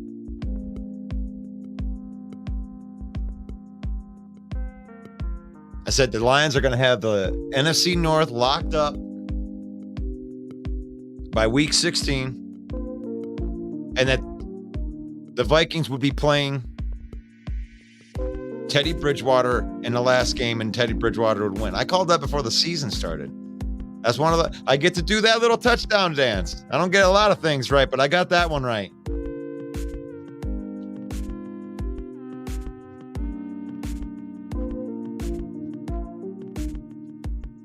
But we'll see. Zimmer hated Kirk, huh? Really? What? Kirk Cousins is I like Kirk Cousins.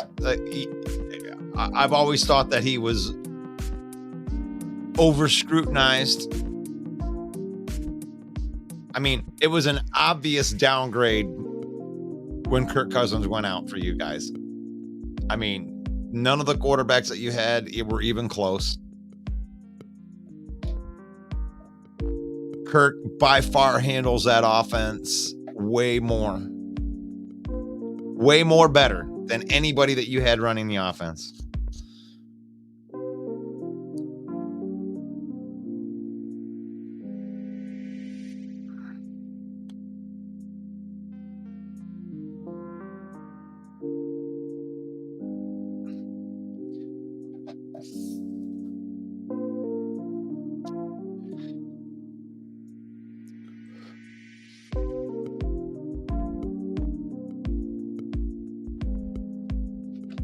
No, but here's the thing. Like I have to give you credit at the same time. I mean, I can do my touchdown dance, but this is where I think Kevin O'Connell deserves his flowers.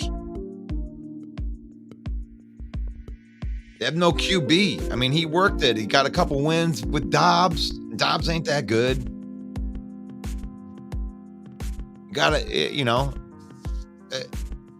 But the thing is like once you get tape out there, it's like that's why backup quarterbacks, it's hard. Gun Guy says that the Lions are ready for blood. Yeah. You pissed off a talented team. I mean, that's not a downer loss. I mean, if you're a Lion fan out there, I mean, most Lion fans, from what I'm gathering, are encouraged when you look at the big picture and what we got to do. I mean, think about it, guys. What as Lion fans, you got a pissed off team.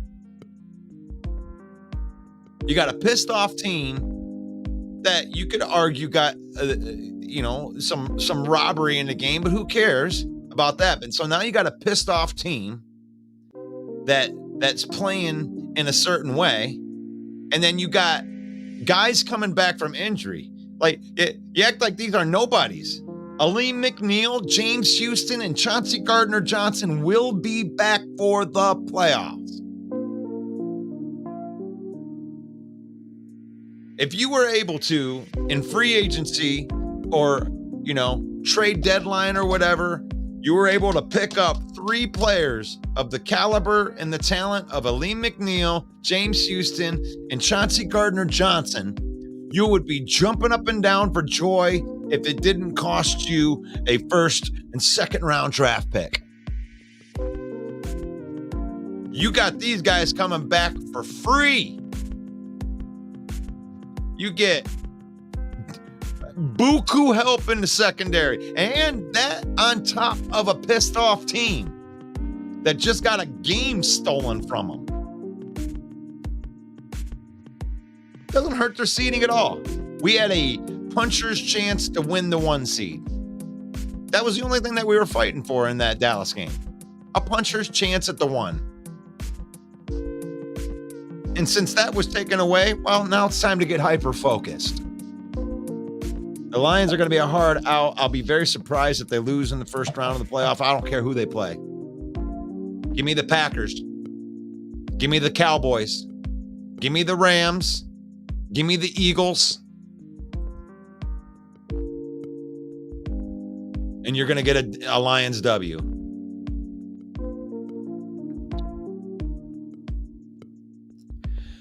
Oh, I've had a lot of fun today.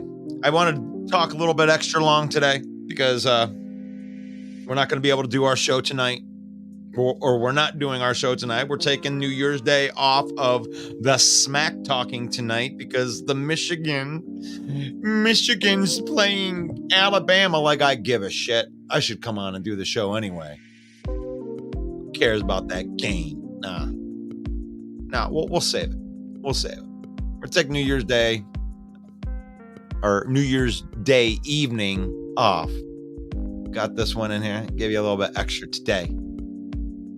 Had some funny things right here. Take that apology and stick it where the sun don't shine. We're going to get that league apology today. They're going to say, now they're not going to be able to ref any playoff games. I don't care. Stick it. You blew it. You had a chance to make it right on the day, but you didn't. You wanted to be right, and now you can just stick with it. You had Dan Campbell out there drawing the play out before the game starts. This is going to be our trick plays. Here are the guys that are going to be the receivers. Like Rex Ryan said, it was drawn out. You got no excuse, refereeing crew. They didn't catch you by surprise. They drew the whole thing out for you. Shame on you for not getting it right and letting the game end in the way that it should have been, which would have been 21-20. Lions were winning with 29 seconds left. Dak Prescott would have been kicked the ball with 29 seconds and 2 timeouts. Let's see what really would have happened. That was what was taken from us. It wasn't even a 100% guarantee that they would have won after that. Dak Prescott would have had a chance to be a hero.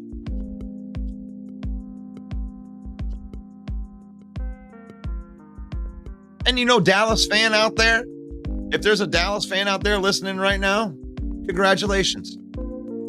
Take that win. We would take it. The Packers would take it. The Bears would take it. The Vikings would take it. Oh, it ended like this. Well, whatever. We get the dub. Take the win. It's okay. I ain't going to hurt you. I ain't going to tell you that you're bad. Oh, I can't believe you accept that win. You ain't going to be like that. You take that win. Take the win.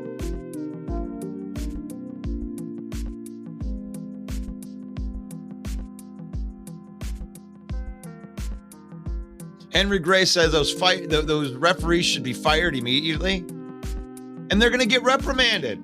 You've already seen. They've already put the stuff out there. They're already not going to be. They lost their good promotion.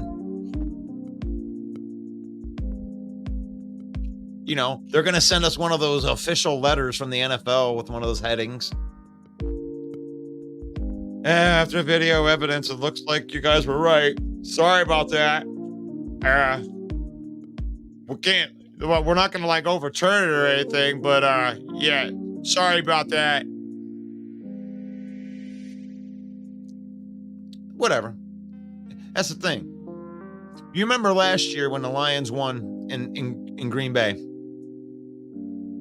It's like we didn't make the playoffs. There was a certain amount of, but I would take that loss, right? You go into the offseason on a high, and then that you got upgrades coming. I feel kind of in the same way with this loss like that. For us to lose like that, to get our team to rally around each other going into the playoffs, it didn't change where we were going to be in the playoffs. We were pretty much locked into the 3 seed.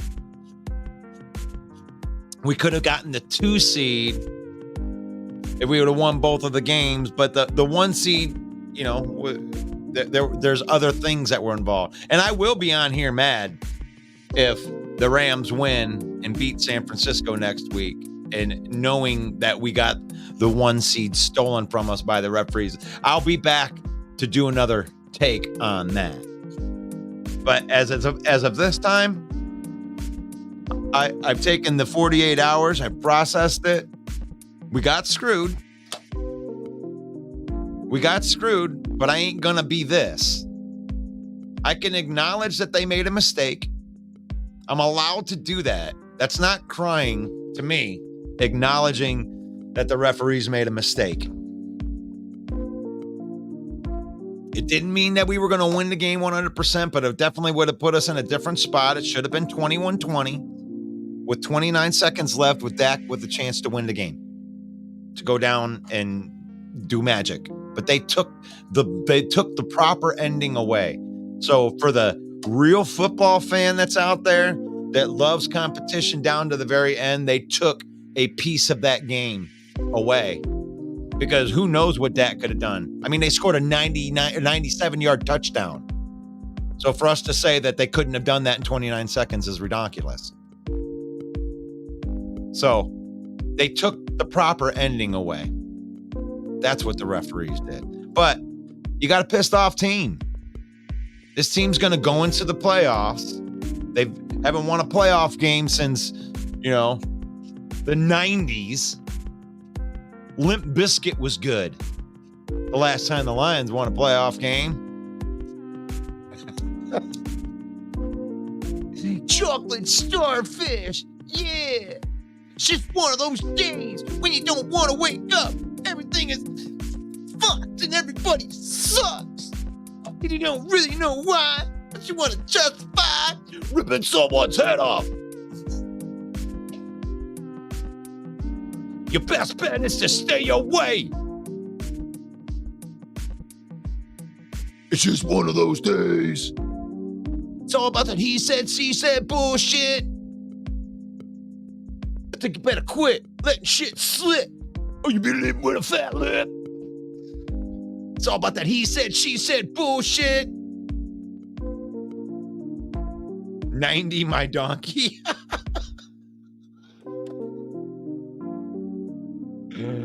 Oh.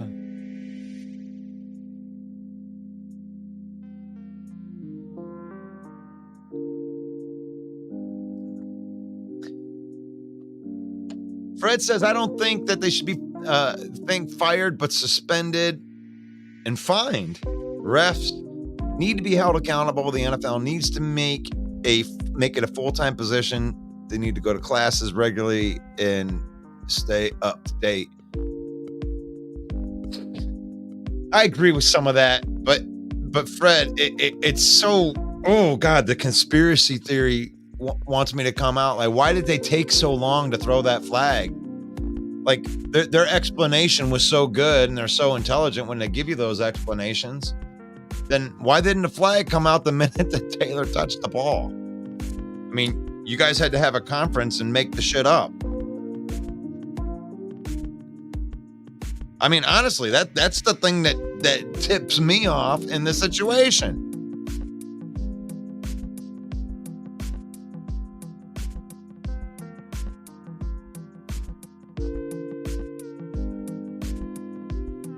'90s my donkey. Limp Bizkit wasn't around yet. What were they? What was Chocolate Starfish? Didn't that come out in like 99, 98? Limp Bizkit. I'm getting called out for my Limp Bizkit reference. Come on, guys. Let's go. Let's look this up. Limp Bizkit band. Man.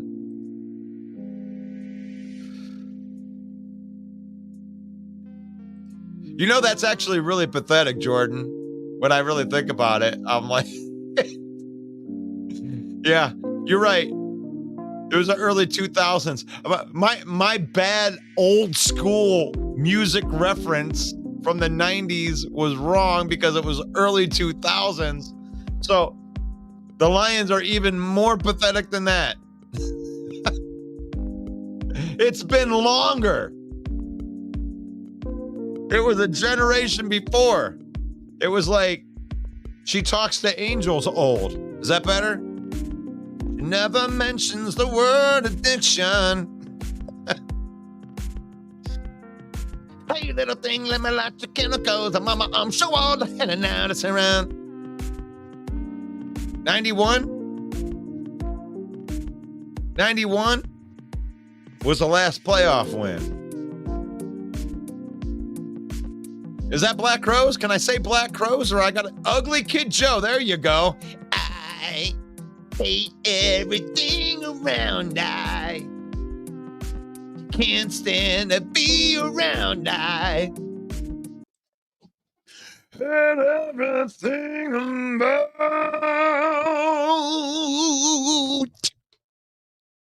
you.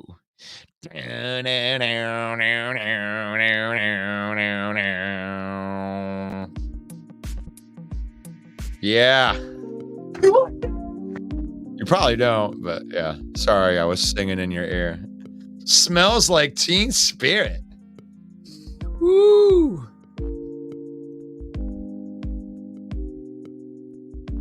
Oh, thanks for that reminder, Jordan. He was 6 years old the last time the Lions won. It's been a while, guys. We've been needing to mark this stuff off. Like the stuff that we're marking off of our list right now is pathetic. You know, when you're talking about I'm so glad that you haven't won the division since 1990. Yeah. Haven't won a playoff game since 91. Boy, that would be a nice one to knock off.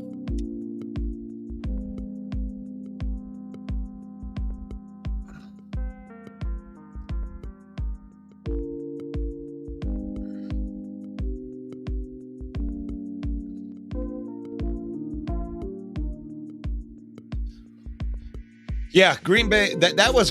I'm trying to remember that play, Sarah. That's why when Kansas City didn't get the PI call in Green Bay, I wasn't upset about it.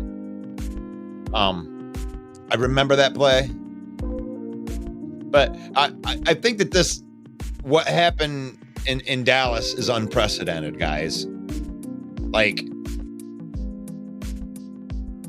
Because what happened in Dallas isn't just like, hey, I think that was a holding call or I think it wasn't, right? Like, hey, they missed this or they missed that. This wasn't a miss. This was a straight, like, either the referee was lying or three guys on the Lions team were lying. Like, there's a conflict of thing. It isn't like, oh, wow, well, look, I can't believe they lined up wrong. They didn't line up wrong. There was nothing wrong with the way the play went out other than the fact that the referee said number 70 reported, and you got conflicting stories that say no. Three people said that 68 was the one that reported. And 68 reporting made sense completely to the play.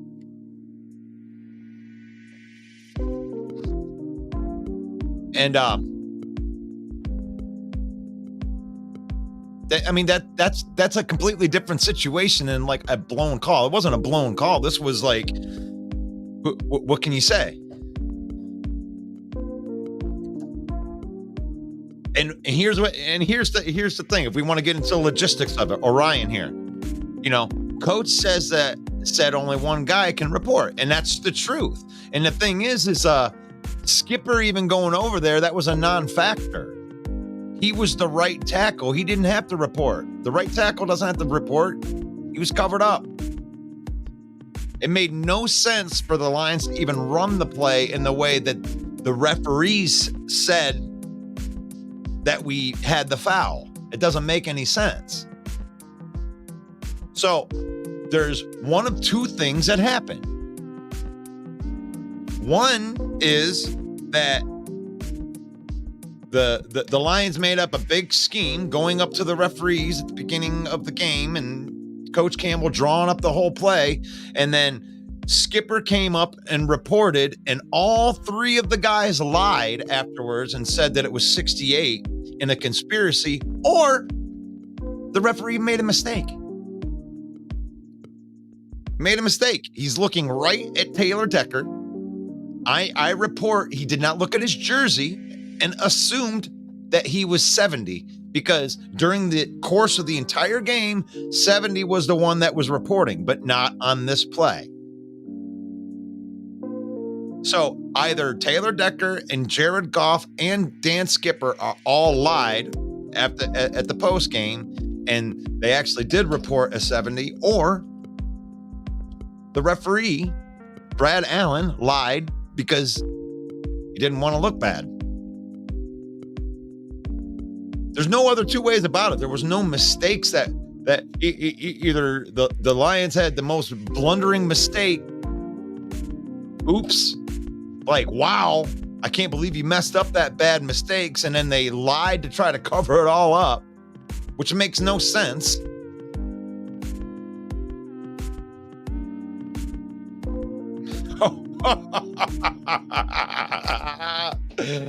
Oof. The Lions haven't won a playoff game since Don't Tell My Heart. My ache can break your heart. Just don't think they understand. You can tell my heart. My ache. Nah, I don't. Oh my gosh. Been that. We've been receiving of many bad. Not as many as us, Sarah. Sarah, it's not even close. And it's like, we're not talking about bad calls here. We're not talking about some holding call that you can see in the third quarter that should have been called.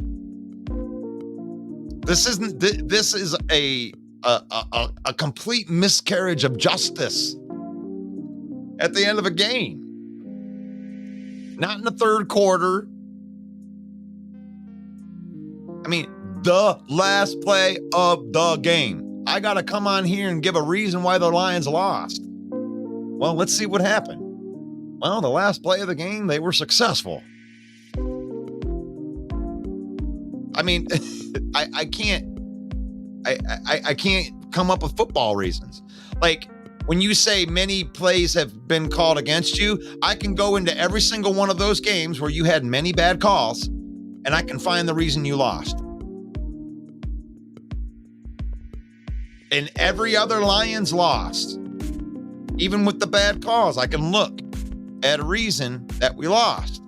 You take that playoff game, that last one that we had, where they took it in Dallas, bad pass interference. That was a bad call. But the Lions had many chances after that. They got to play defense and offense multiple times after that.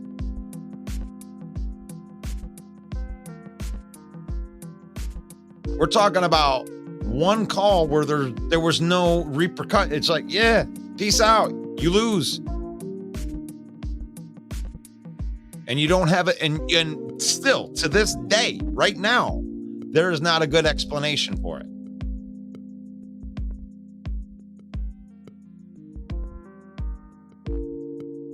Henry Gray says they took the 2-point conversion. They took it away. It is. And it doesn't even guarantee him the win, Henry. There still would have been 29 seconds left. But what was stolen wasn't the game from the Lions. It was the game from the fans. The fans deserve to watch the last 29 seconds of that game. A true football fan wanted to see the real ending to that game. Even a Dallas true fan wanted to see the real ending to that game. And if you're a Dallas fan, you didn't want to see if Dak could actually pull it off, then you ain't a true fan. And that you don't really believe in your team. Because in the spirit of competition, I wanted to see that last 29 seconds. Win or lose, I could accept it. I can accept losses. I've came out here and accepted many losses. I accept this loss. I'll take it. But I'll also take it with, oh, wait a minute. Here's that word. Asterisk. Asterisk. You get an asterisk next to your win. Dallas. Asterisk. You get an asterisk next to your win. Lions had to listen to all that crap. They didn't have Kelsey. They didn't have this. They didn't have that. Oh, you beat a team with an under 500. You get an asterisk. You won 21-19. Asterisk. That's not crying. That's the truth. That's what you'd be saying to me.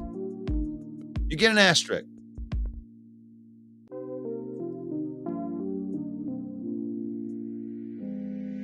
As a Lion fan, are you worried? Are you worried? Do you think that this deflates the team, or do you think it fires them up?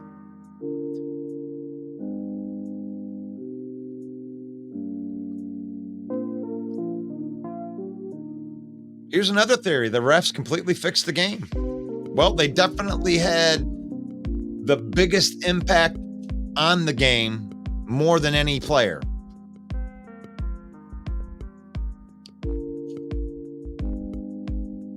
There's 106 players that are counted for on both sides of that ball. The referees were more powerful than all 106 players. That's a problem. And this isn't just the Lions. Like, this refereeing crew has been screwing up other games too, okay? They ain't getting fired or whatever just because of what they did at the Lions. They've been screwing up other stuff too. And they need to be held accountable.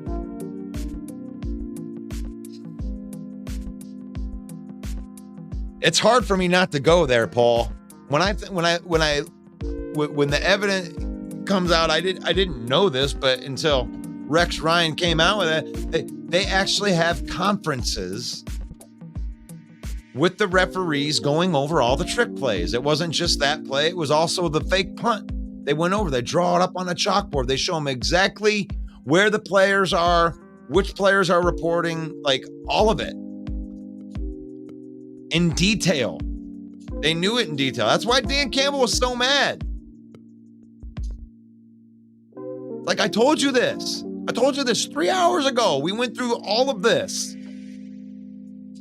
You knew 70 wasn't reporting on that play. Unless you're just stupid. Unless you're just not good at your job. If you've ever been the boss of anything, and you've ever been a manager, and you go in, you tell the person exactly how to do it, and they screw it up anyway, then you know how Dan Campbell feels. I told you this. This is what he says. I told you this. We drew the play up. We drew it up. We showed it to you.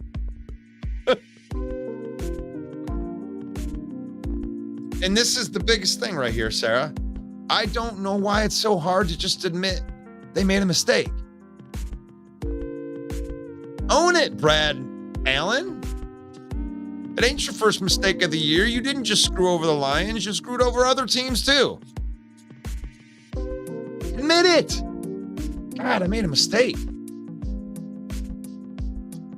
Why is it so hard? So instead, the other thing happens And now you have these talking heads like me that are going out there trying to blame the players. Rex Ryan is right on. Stop blaming players. This is not anybody's fault on the Lions team. I'm not going to blame those players. It isn't anybody's fault on the Dallas defense. I mean, you want evidence that this was go back after the touch after the 2-point conversion is made. Look at the Dallas Cowboys sideline. Do you see McCarthy going, "Oh my God, they didn't report"? No, they looked like a team that just lost the game. They didn't look like a team that was distraught or that, they felt like they were wronged because Taylor wasn't they didn't know. They didn't know. The Lions set them up perfectly and they took it away. They had Dan Skipper reporting all day long. And then on the last play, they burnt them with the Taylor Decker one. They did it exactly the way that they drew it up when they went to the referees at the beginning of the game. And that's why it's hard. That's why it's hard for me not to look at what Paul says and think they didn't fix the game.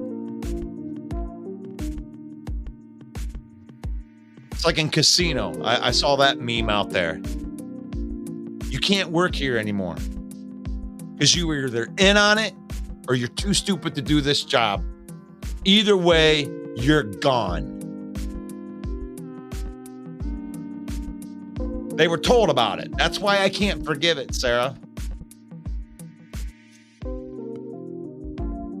I can't forgive this mistake for him. We are the Chicago Cubs of the football world.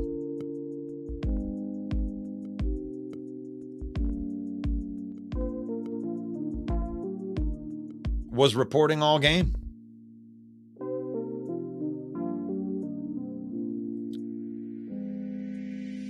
Brad Allen is compromised and should be fired 2016. Should we be looking that up?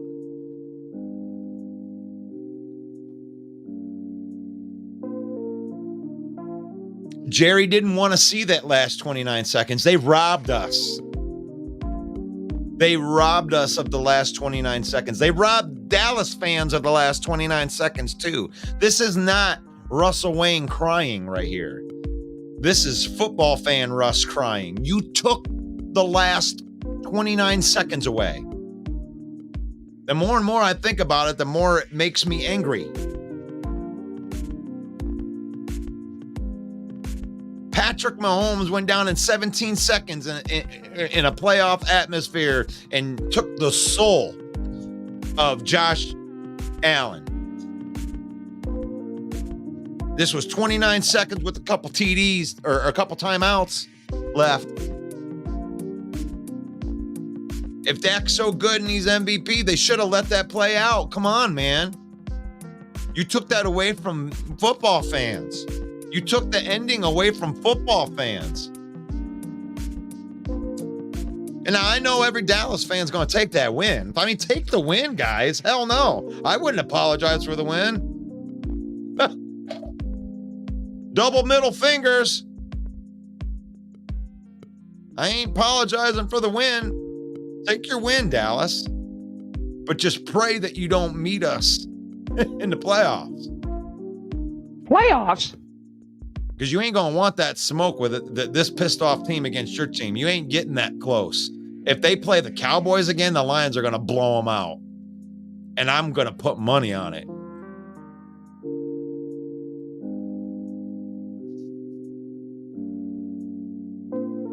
Dallas don't want that smoke. Not coming back. Especially at Ford Field. Our fans will eat you for live. We'll eat you for lunch. And here's a Bears team, man. Kudos. Bear down, Mike. If you're out there, dude, kudos to you, dude. I got to give you some credit. This is a team right here. This Bears team, this Bears team seems like the team that the other teams in the NFC should be thankful aren't going to make it into the postseason. That's a dangerous Justin Fields team right there, like playing like a wounded animal right now. Impressive win against a playoff caliber team right there in the Atlanta Falcons. Taylor Heineke ain't no scrub. He's proven that he can play in this league. So, because I don't want to cry over spilled milk anymore, but I did want to express my frustrations on that loss. I'm proud of my team. I can look at that game and I can say I'm proud of the Detroit Lions. I'm proud of Aaron Glenn. I'm proud of Aaron Glenn. He has improved the defense. They played better in that game. The defense played good enough to win. I am proud of the way he's turned around this defense with all of the injuries, with all of the resources seeming to go to the offense over the first 3 years. They've asked him to play behind the 8 ball as far as talent from the beginning of his tenure here. And he's turned it around. He's done a good job. And you can't deny that. It's the offense, man. The offense could have put the game away. If you want to talk about the what you could have did better, you should have blown that team out. You played well enough to blow those Cowboys out.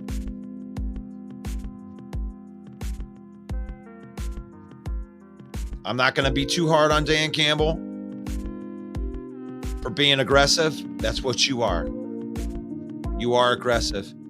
You are aggressive. And with the aggressive attitude, you're going to be able to take referees out of games. Because that's what you need to do, is you need to be winning by enough that the referees can't do something to change the outcome of the game. Be far enough ahead. And I think that's where some of the aggressiveness comes from. Because we're not favored. We're not going to get a call. We're not going to get a call at the end of a game. We're not. We can't count on that. And that's all right. That's all right. Gosh, I was going to close this out like a half an hour ago, but you guys still came in. I can't believe there's still 28 people watching this. Thank you so much for supporting this show. You can subscribe to us at Main Event 365.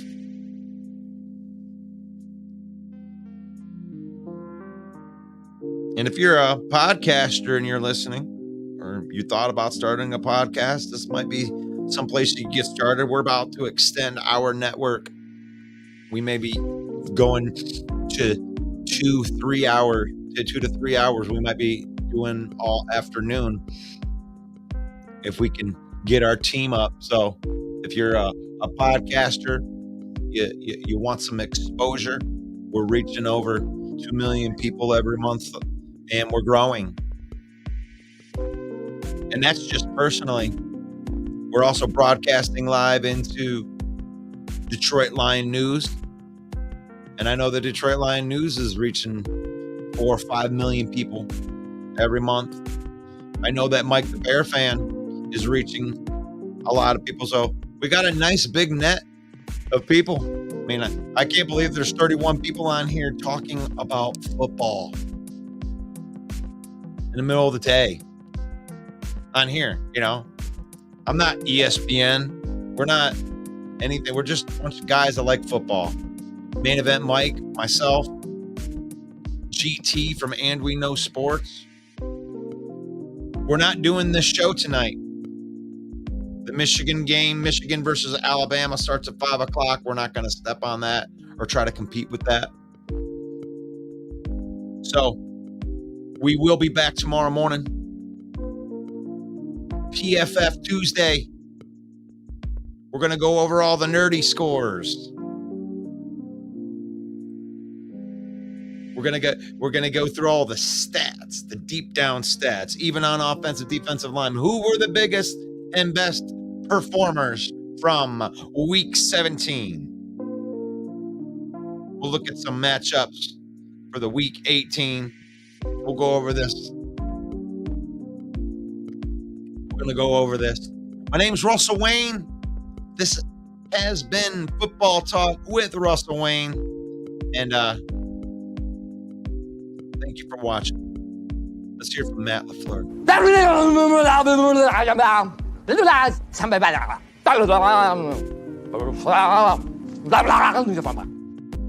If there's any haters in here right now that don't have nobody to hate on, feel free to hate on me. Sit back there and say my hair ain't luxurious when you know it is, bitch.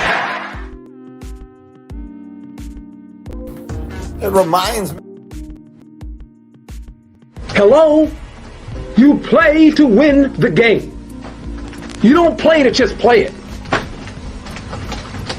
That's the great thing about sports. You play to win. Oh God! Seeing the way that I got this this AI thing that animates pictures, and just to see Dan Campbell making the faces that Herman Edwards did. That's the great thing about sports. Look at his face. Hello? You play to win the game. You don't play to just play it. That's the great thing about. I love that face. Oh gosh, that face is so good. Oh, that's so good. I murdered a rock, injured a stone, hospitalized a brick. I'm so mean I make medicine sick. Life is not that complicated. You get up, you go to work, you eat 3 meals, you take 1 good shit, and you go back to bed. What's the fucking mystery? Here's the thing, though. What I've been doing is 3:30 every morning. That's I get up and I do my sprints. Yeah, I mean, those are prime sprinting hours. People don't realize. And that's how I know I'm succeeding, is if I'm doing my sprints while everyone else is asleep. It's a winning mindset is what it is. That's exactly what it is.